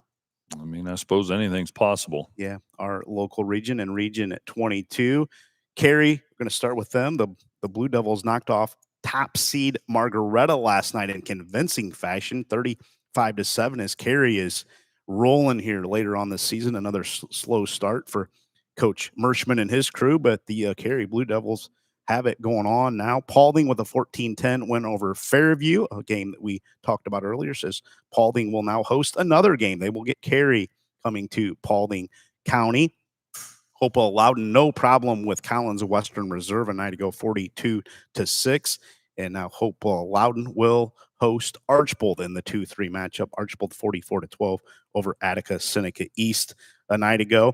Going to start in the local flair with Paulding's 14-10 win over Fairview just 5 weeks after posting a 36-31 triumph over the Apaches. Paulding claimed its first playoff win in school history in a defensive slugfest. Paulding limited Fairview to 204 yards of offense, no offensive touchdowns in that one.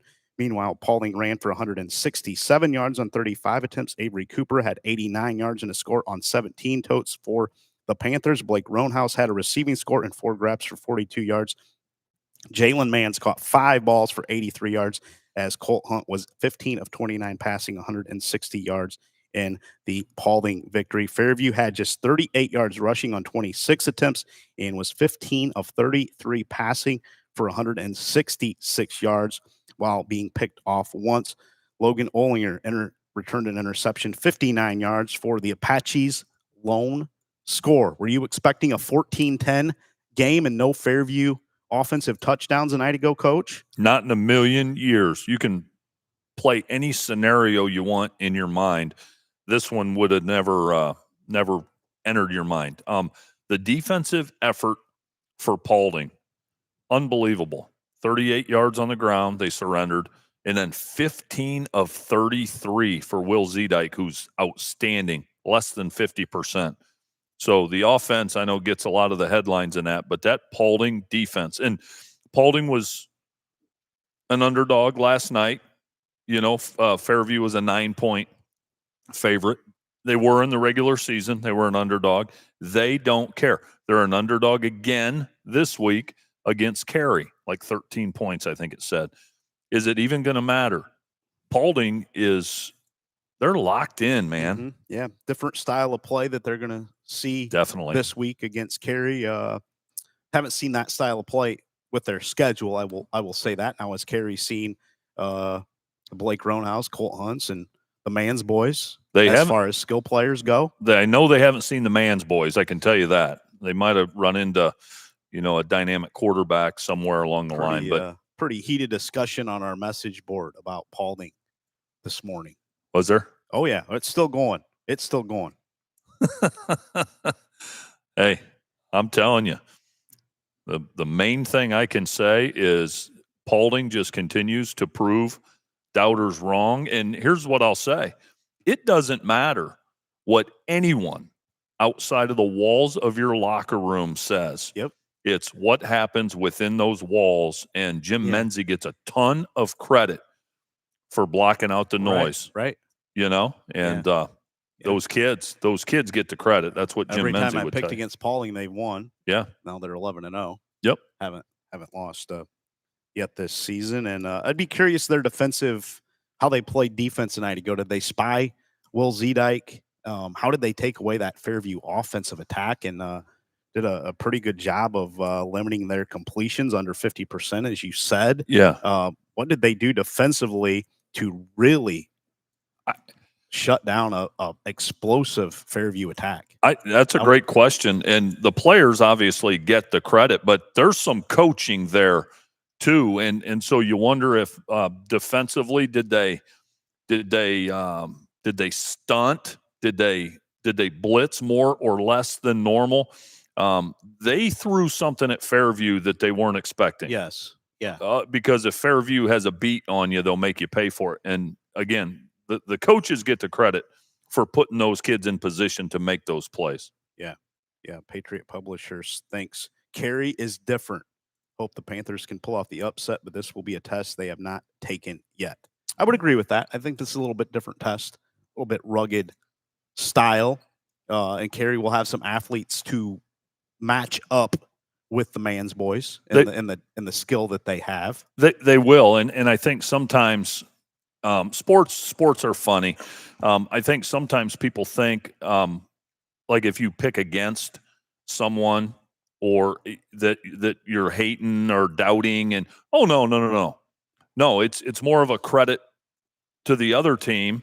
It's not a discredit to your team. And so saying that Carey maybe on paper would be a favorite, I don't think that's disrespectful or out of line. No. I think it's cool. Here's what I think's cool. I think it's cool when Paulding continues to prove people wrong. Yeah. I think I mean it when I say it's one of the great stories of the last decade in high school football. It just is to me. I think it's great.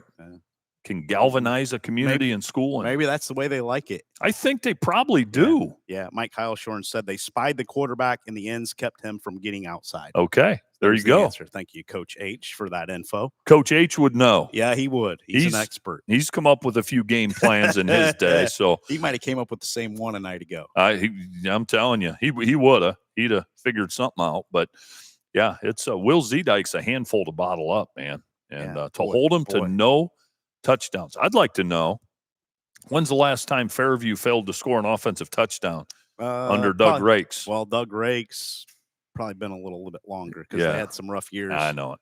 Before Coach Rakes returned. Yeah. But you don't see that too often. No. Congrats to the Panthers. Mike Heilshorn said, Ayersville would be the only power team that Paulding has faced.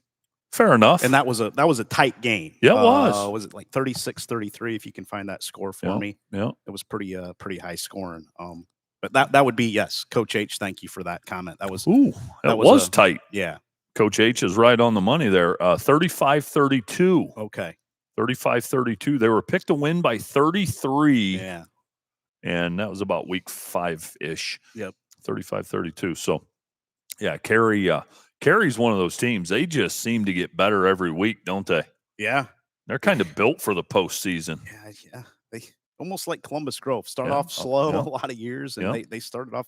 I think they may have lost their opener of the year. They won the state championship, but maybe the Hopewell Loudon or somebody like that. I don't think they had a full deck of cards that they were playing with. I think they had some starters out that first game that year, if I remember correctly. But there'll be a tall challenge for Paulding, Paulding will be a stiff challenge for Carey. I may not even pick that game next week because I haven't got a Paulding game right all year when I picked against them.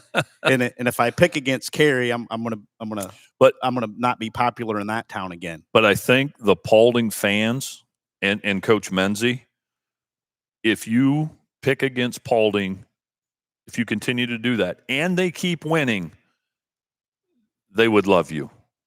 They would love you. In fact, they'd be upset with you if you picked them Well, and they maybe lost. maybe I'll keep the Cary folks happy, pick them, and keep the Paulding folks happy and pick against them I, again. I think that's the way to do it, I because mean, if somebody criticizes you, you can say, "What are you doing? I'm helping you." yeah, You know. Yeah. So yeah, we'll see that game. That'll be Paulding will host that, right? Paulding Yeah, will host it. Paulding will Yes, host it. yeah. So they get them at home. 2 home playoff games. Yeah, that's Sure, awesome. they'll take the gate of those 2. Now they don't get it because I it know. goes to the OHSA, but 50-50 maybe. 50-50 programs, concessions. Yeah. The thing about concessions, people say, well, when you host, you get concessions. Well, at most schools, the athletic department doesn't get No. I know at Napoleon, the athletic department doesn't see a penny Right. from Goes concessions. to another school organization of some kind. It band does. or cheerleaders in or Napoleon, basketball. it goes to the band, yes. Yeah. So, Which is great, but yeah. like the OHSA to kick in a little bit more on the revenue they're getting from the ticket sales in these schools that are Yeah. hosting these games. I would too. I'll leave it at that. Doom Walker said Fairview had an opportunity to kick a field goal in the first, but went for it instead. Those 3 points would have been big in the fourth quarter when they got turned away on the 4-yard line with 2 minutes to go. Okay. See, so they got down there a couple times. I love insight, and because we don't see the film. We don't see the film, and I love those summaries like that. Didn't know that.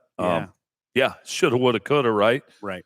And that's in high school, so many times coaches, I don't think they ever even think about kicking a field goal. They just, when they get close, okay, we're in 4-down territory.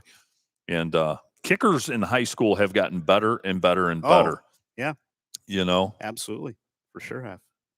So, yeah, Get hats off to Paulding. Yeah, congratulations to Paulding, and maybe another game that's on our GameCast Yeah. radar. I'd love to see Cary and Paulding lock horns. Oh, I would too. Yeah. We might have to be careful when we roll into Paulding, though, if we go there. I have to hide my logo. Yeah, hide your logo and get one of those glasses with the nose and Yeah, disguise. eyebrow. Yeah, Yeah, I have to figure out something there. like a Joe Dirt wig and a trucker hat or something. Yeah, there you go. Yeah. Yeah, I like that. I like that. Moving on in Region 22, Archbold no problem with Seneca East at home, 44-12. Archbold scored 17 points in the first quarter and romped over Seneca East, which had 360 yards of offense, but just 12 points. Archbold will play at Hopewell Loudon next week. The Blue Streaks posted 427 yards of offense. Ryder Ryan provided 150 rushing and 3 touchdowns. Maddox Penner, 15 of 22 passing, 221 yards, 2 scores. Aranger Krieger, 5 catches, 111 yards, and 1 receiving score. Colin Short had the other receiving touchdown for Archbold as the Blue Streaks roll at home, and now we'll go on the road for the regional semifinal round at Hopewell Loudon. Don't know a whole lot about the Chieftains this season. I don't either, Lynn, but they're a favorite. Are they? In that game against Archbold? And I'll be honest with you. I know it's just a computer simulation, but I'm shocked. Yeah, I am too. I am shocked by that because there's a couple other things I would factor in when picking that game. Now, week 1 of the season, Hopewell Loudon rolled Cary 30-7. Yeah. Rolled them. And their only loss was to a Margaretta team that got smacked last night. They lost that 29-26. Okay. I don't care what Fantastic 50 says, and most of the time I do care. I don't care. You give me Archbold, and I know it's only Saturday, and that game's a week away. I Archbold. Yeah. Brian Colatrillo usually has a pretty good offensive game plan. He's an offensive genius. Yeah, a really good matchup, I think, with Archbold. Another game that is on our radar this week that could go right down to the wire, I think. Yeah, Brian Colatrillo, a college teammate of mine. That's right. Yeah. At Bluffton, he was an offensive lineman. Patrick Henry has had great success the last couple of years against them. They have. Is there something that these NWAL teams have an edge against the Chieftains? I think they do because for me, it's the schedule. I have so much respect for the NWAL. No disrespect to Hopewell schedule, but every time PH has played them, I just feel like PH and out physical them. Yeah, I feel that way. And now Hopewell also beat Milan Edison. I know they're different than they were a year ago, but they were picked to lose by 16 in that game and beat them 22-14. What So week was that? Early on? that was week 3. Okay. That was week still 3. when Milan Edison had the outstanding running back. Yeah. So I'll say this based on just looking at their scores and things. I Yeah. think they're a little better. Hopewell's a little better than maybe some of those other teams. Now, Coach Colatrillio would know whether Yeah. they are or not. But on paper, though, that one should be a dandy on paper. Yeah, I think it'll be a tight one. Looking forward to the Region 22 semifinals. Could be set up for a couple of dandies there coming up on Friday night. Yeah, I'm a David Dominic fan, so I have trouble picking against the Streaks, Lynn. That's I go with my heart Not going sometimes. to go with your former teammate? No, not at all. Not at all. Coach Colatrillio, not enough in your heart, huh? To Yeah. pick them. I like Coke a lot, or Katig. He had a bunch of different nicknames because half the people couldn't pronounce his last name. So Coke is what most people called him. Katig is what Coach Stokes, the O-line coach, called him. But no, I would take David Dominic over an old college teammate 7 days a week. That's how highly I think of David Dominic, man. Okay. Maybe giving him too high a praise. Careful. I might be. You know, if my son ever gets into high school coaching, we'll see if he decides to stay on the college path. But David Dominic would be on my short list of guys that I would implore him to coach with. I just, that's how I feel about him. Okay. Region 23 from last night, Centerburg, the top seed, 28-14 over West Lafayette.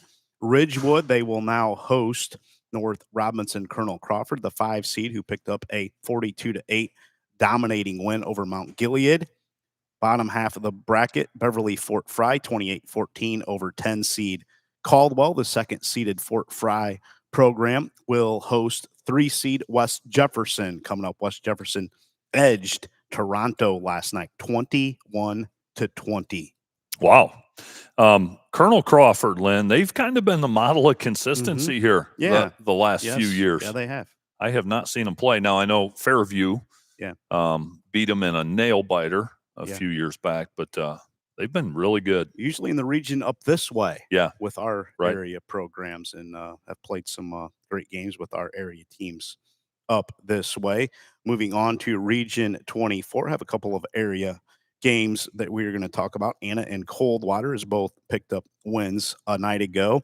New Madison Tri-Village, the top seed, rolled to a 54-22 win over Portsmouth West. They will now get Coldwater, who went on the road to St. Bernard Elmwood Place and won 38-0 to the Cavaliers last night as Chip Otten's crew. No problems going on the road. And then the bottom half of the bracket, Springfield Northeastern, the 2 seed, they will host Anna.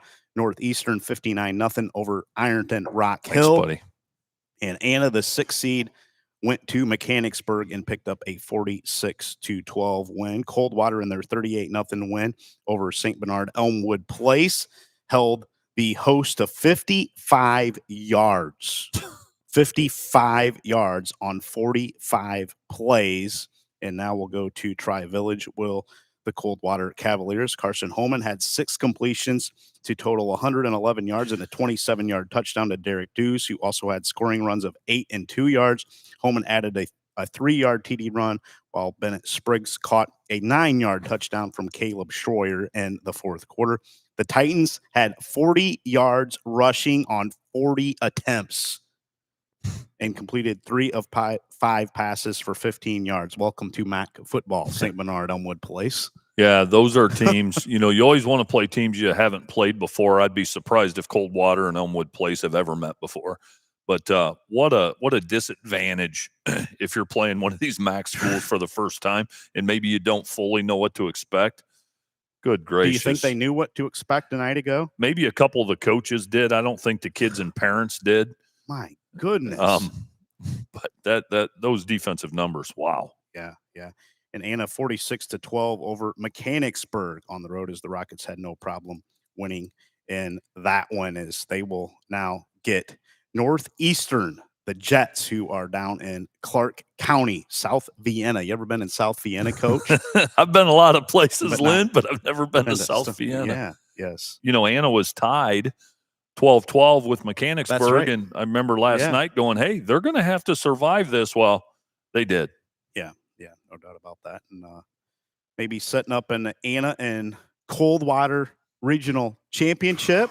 Boy, you imagine. Coldwater's got a Tri-Village team that's put up a bunch of points. Have you seen their scores? I just looked at the Fantastic 50. I think they may be the highest scoring team in D6. They had 68, 42, 56, 55, 55, 70 against Missawana Valley, 58 against Dixie. Bradford, they had 60. Preble Shawnee, they had 40.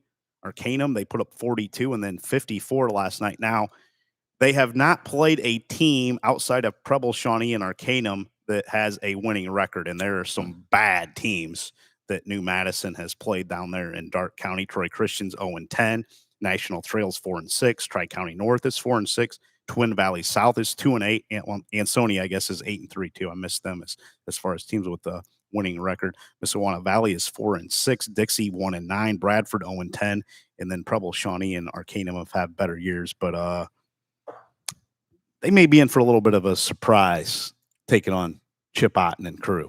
Yeah, I think so. And boy, they've put up some gaudy numbers. I'm familiar with most of the teams on that schedule, Lynn, and it's just kind of a little softer brand of football. Fantastic 50 only likes Coldwater by 14. I actually expected it to be double that, to be honest with you. But we'll see how that one plays out. But Coldwater's a different animal. Yeah, they have to have some explosion to try Village. Yes. But well, they've dealt with the physicality that the Cavs will bring in there. Changes things. Yeah. You're going to catch a pass, and when they hit you, you're going to stay hit. What was the regular season matchup between Coldwater and Anna? What was that score, if you have it right there, Coach? I do. It was 14-7. That's right. 14-7. Anna won that. That's right. And they were picked to win by 14. Okay. Coldwater was. Oh. And Anna beat them 14-7. If you're Anna, now when you're a MAC school, you know there's a pretty good chance you're going to run into one of your league foes in the playoffs.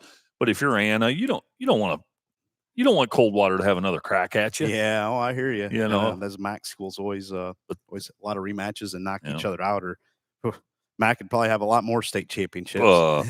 Maybe double what they have. Yeah. Gosh. See if that Anna Coldwater regional championship materializes, where they play that at. It's going to be a lot of games in the Lima, Wapak area coming up here in a couple weeks. Yeah, maybe. Finley, Tiffin. Yep. All the normal places you think of. I don't know if Napoleon and Defiance have put in for a regional championship. I don't know that. I'll find that out, and we'll be able to talk about it on Monday. But even if it's off the beaten path a little bit. How many schools are putting in? Because a year ago, there was some challenges finding locations for games, because a lot of places don't want to host because they don't get a piece of the pie, and it's hard to find volunteers and workers for those games. It's thankless. Yeah. And it benefits your, maybe your local eateries and things like that. But honestly, it's a lot of work. Yep. Some people I know, and I know this, they've looked at athletic directors and said, oh, they're just being lazy. Why wouldn't you host? You know what? You go do the logistics to host that. Right. And that is an entire weekend basically away from your family. Yep. And then headaches during the week with media requests from people like us. And no doubt about it. You're getting ready for basketball season, and you're trying to do schedules for a year or two down the road. And it's a lot of hassle, and everybody. Well, we'll be sitting here in 2 weeks, and we'll have comments on our on our page. Yes, we will. Well, that's 2 hours further than our school. Mm-hmm. Yep. Well, you can't just build a stadium right in the middle of two schools that are playing each other the week of the game and have an equal distance for them the week of the game. It doesn't work that way, folks. No. It drives me nuts. We have to drive an hour further. Well, you think the players and coaches care? The players and coaches don't give one hoot about having to go a little bit further. Lynn, they say they when you you coach? No, in fact, the further the better. I thought it was always awesome to go on a road trip with my guys, and the kids love it. Kids don't mind it. And so they say that death and taxes are the only things that are certain, right? I'll tell you the other certainty you can add to that is people complaining about playoff locations. It doesn't matter It doesn't matter. They're going to complain. It's crazy. There's a stadium could be 5 miles further from one team or the other. Somebody's going to complain about it. Yep. And like Buckenmeyer Stadium, Fred Brown Stadium, even if they're off the beaten path, are 2 pristine venues. Yeah. Yeah. And like I said, we don't know who was put in for these playoff games. A year ago, there weren't a lot. They had to talk Maumee into hosting that Liberty Center and Oak Harbor game because yes, we had they did. no. That was like late Sunday afternoon before they found a site, and it was kind of lucky how they got it because there was an AD meeting Columbus, and I think one of the ADs said something to Cam Kutcher, who's the AD at Maumee. Hey, would you guys be willing to host this game? And Cam's like, well, we didn't really think about it, but we will. And they did a great job, and didn't they did, yeah. And maybe Maumee's a place we see a game here in the regional championship. Yeah, they have a beautiful facility, so I'd like to see them showcase it. Yeah, I agree with that, Coach. All right, let's move it to our final division. Finally get to Division 7. Going to start in region number 25. McDonald with a 28-13 victory over Warren at JFK, 28-13. McDonald, the top seed. They will now host Monroeville, who is the 4 seed. Monroeville 34-14 over Malvern last night. And then in the bottom portion of the bracket, East Canton, the 7 seed. Nope, you're good. They knocked off 2 seed Fairport Harbor, Fairport Harding, 46-26. And then 3 seed Mogador all over East Palestine, 54-7. Mogador will now host East Canton next week in region number 25. And the McDonald will host Monroeville coming up next week. Yeah, Monroeville, I watched a few other highlights from last night. They're tough. And there's tradition there at Monroeville, too. So even though McDonald's a 1 seed, I look for Monroeville to challenge. Our local region in Division 7, Region 26, Columbus Grove, 28-8 over Gibsonburg last night at Clymer Stadium. The Bulldogs set up a rematch with Lima Central Catholic after disposing of Gibsonburg. Grove beat LCC 33-25 in week number 9. This one will be at Lima Senior Spartan Stadium. Grove led 21-0 before Gibsonburg scored its only points on a 19-yard Grant Smith run in the 3rd stanza. Gavin Brazos scored 2 rushing times for Grove on jaunts of 9 and 5 yards. Brady McClure had 102 yards rushing on a dozen carries for Grove, which also got a rushing score from quarterback Landon Best. Trevin Baxter caught 5 passes from Best for 29 yards and a 20-yard score in the 2nd quarter. Grant Smith totaled 134 yards and on 20 carries for Gibsonburg, but Columbus Grove keeps it rolling 28-8 over Gibsonburg, and they will now get LCC, who had no problem with Eden last night, 49-7. The Thunderbirds crushed the Bombers and setting up that rematch with Columbus Grove. Michael Quatman had 215 yards receiving and 4 touchdowns, while Brady Parker was 16 of 22 passing, 282 yards, including 239 in the first half for LCC. Briggs Galliu, 20 of 34 passing for 180 yards, 5 tosses going to Kendall Briggle for 60 yards. Kendall Briggle went over 1,000 for the season in that game a night ago, but Columbus Grove and LCC to match up at Lima Stadium. Where was that at a couple weeks ago when they met, Lynn? I believe that was at LCC. Okay, that's what I had in my head. I'm almost certain it was. If you beat me to it. Away, Grove was away. Yes, that was at Lima. So, again, if you're LCC, you love the opportunity to avenge that loss. Mm-hmm. If you're Grove, you'd rather not play them again, but we know Columbus Grove ain't going to shy away. They've beaten teams twice in a year, multiple times, but fantastic 50 likes Grove by 5. Okay. Grove had a pretty big lead in that game before LCC kind of closed that gap in that earlier meeting. I'm going to have to stew over that one this weekend, Lynn. I'm not sure who I'm going to pick. Yeah. I was saying LCC the whole time, and I just said that to ruffle feathers, if I'm being honest with you. I don't know what I truly believe yet. I may lean LCC when it's said and done, but I just always pick them to win the region. I might have picked the T-Birds. I think I might have, but We'll see. That's May a great change your matchup. mind? I may, and I like the other matchup too. Speaking of rematches, Lipsick and Pandora Gilboa. Lipsick with a 36-7 win over Mohawk last night. The Vikings led 14-7 at the half and pulled away with 16 points in the third stanza. Lipsick will host Pandora Gilboa next week. The Vikes prevailed 12-7 over the Rockets in week number 4. Marquise Williams, 101 yards rushing and a touchdown in the Lipsick win on only 6 carries while adding 62 yards receiving last night. Avery Paris caught half a dozen passes, 78 yards and a score, and Aaron Hazelton hauled in 4 passes for 82 yards, 2 of those for touchdowns. Paris added a punt return for a score. Mohawk was limited to 184 yards passing and 51 yards rushing on 21 attempts. And then Pandora Gilboa knocked off unbeaten North Baltimore on the road 63-42. The Rockets, as I mentioned, fell 12-7 to Lipsick back in week number 4. Corey Girton last night for PG threw for 259 and 6 scores, while Chase Meyer caught 9 passes, 161 yards and 4 scores. Ben Burkholder did it on the ground for the Rockets, 154 yards rushing and a trip to pay dirt. Cooper Clark caught 7 passes for 162 yards in the loss and an offensive night for both teams. But Pandora Gilboa 63-42 over North Baltimore as a fine season for Coach Bishop and crew comes to an end, and PG will continue on in a big rematch with Lipsick. Yeah, Lynn, that's honestly one of the top matchups in this area is the Lipsick Pandora Gilboa rematch. I'm just so impressed with Lipsick this year. And we talked to some Liberty Benton folks a couple weeks ago, and they beat Lipsick pretty good.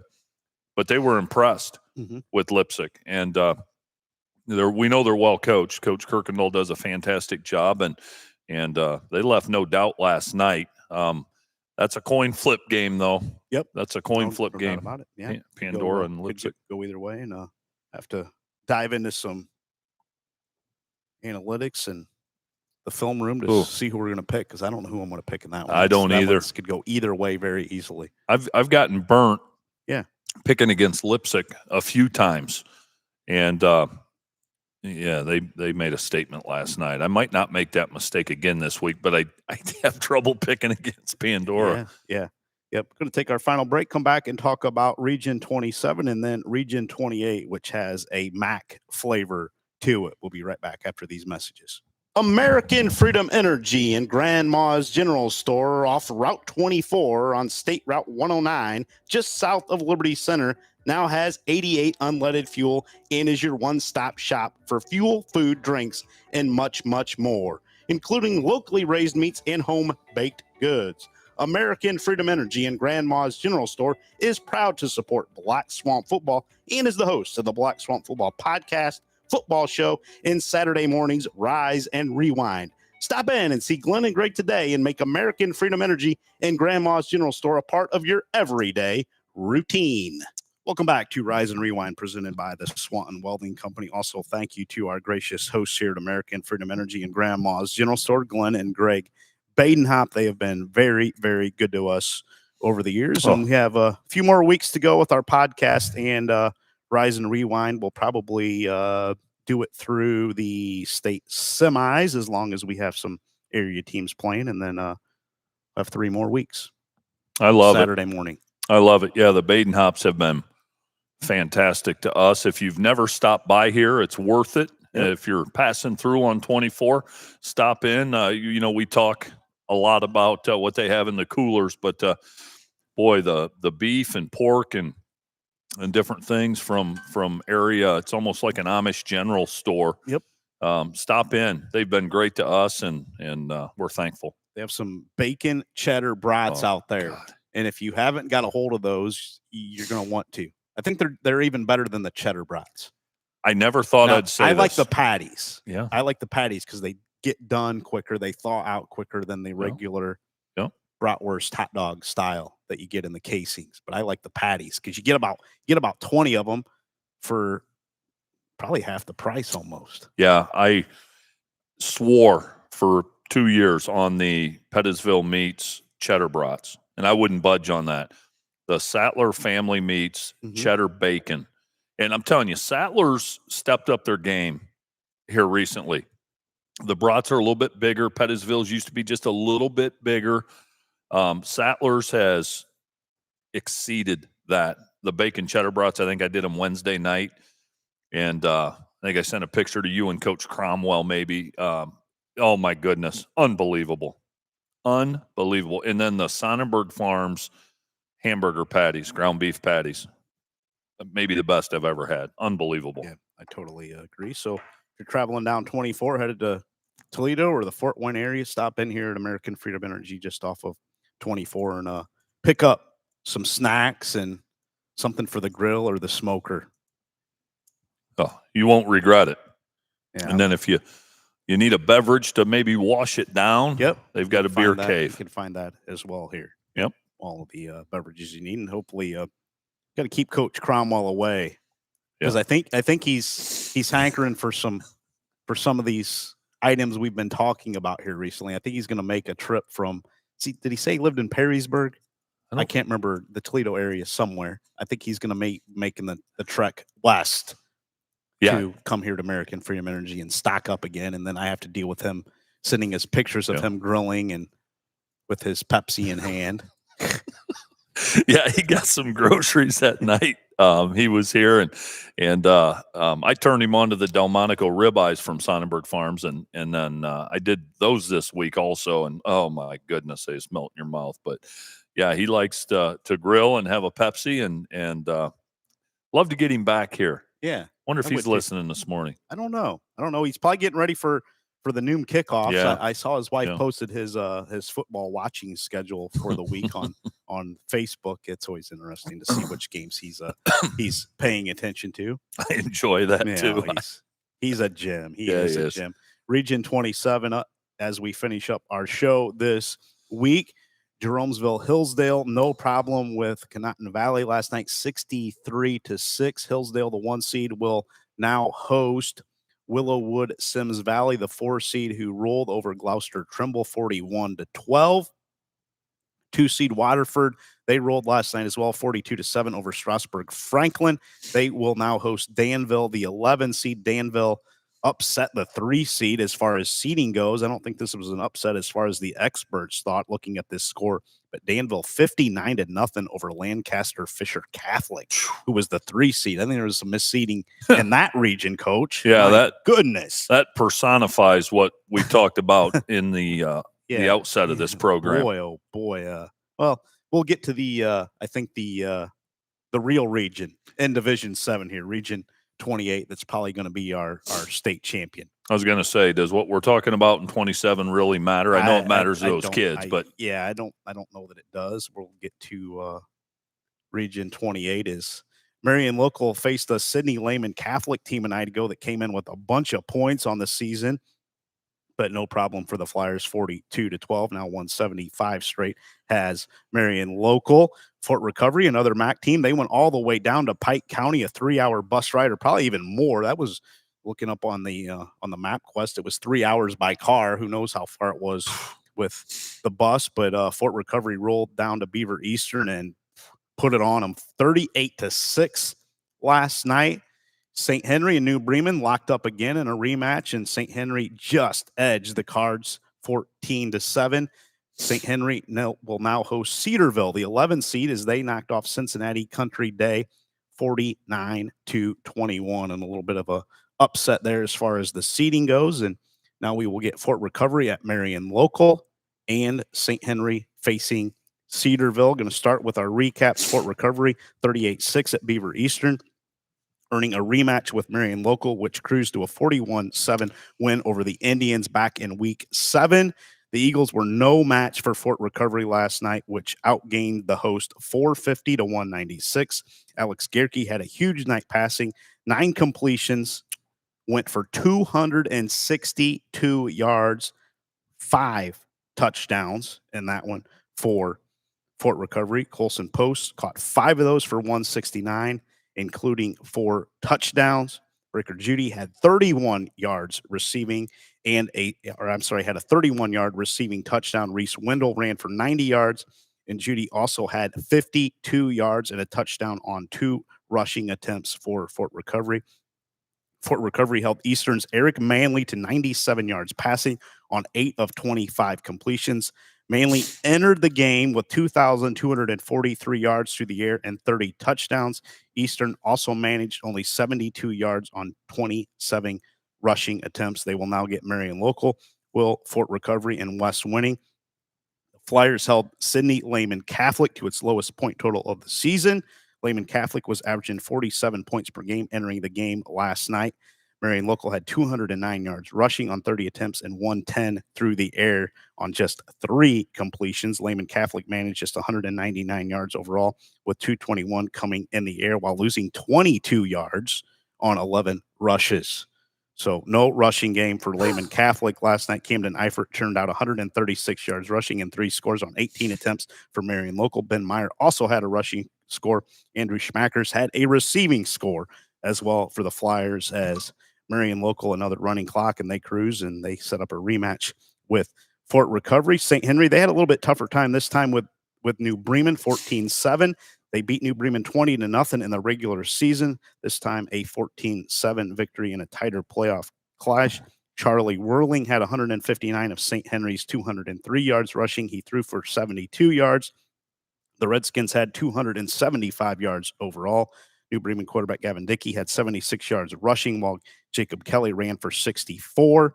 New Bremen had 217 yards overall, and now the St. Henry Redskins will look to set up a big rematch with Marion Local. Now, Marion Local is going to have to get by Fort Recovery. They're going to be a heavy favorite, and St. Henry's going to be a heavy favorite against Cedarville. And 44 points. 44? 44 in the regional semi. St. Henry is favored. Yeah. Jeez. Yeah, over a team that just beat the 3 seed. My so goodness. Talk about misseeding.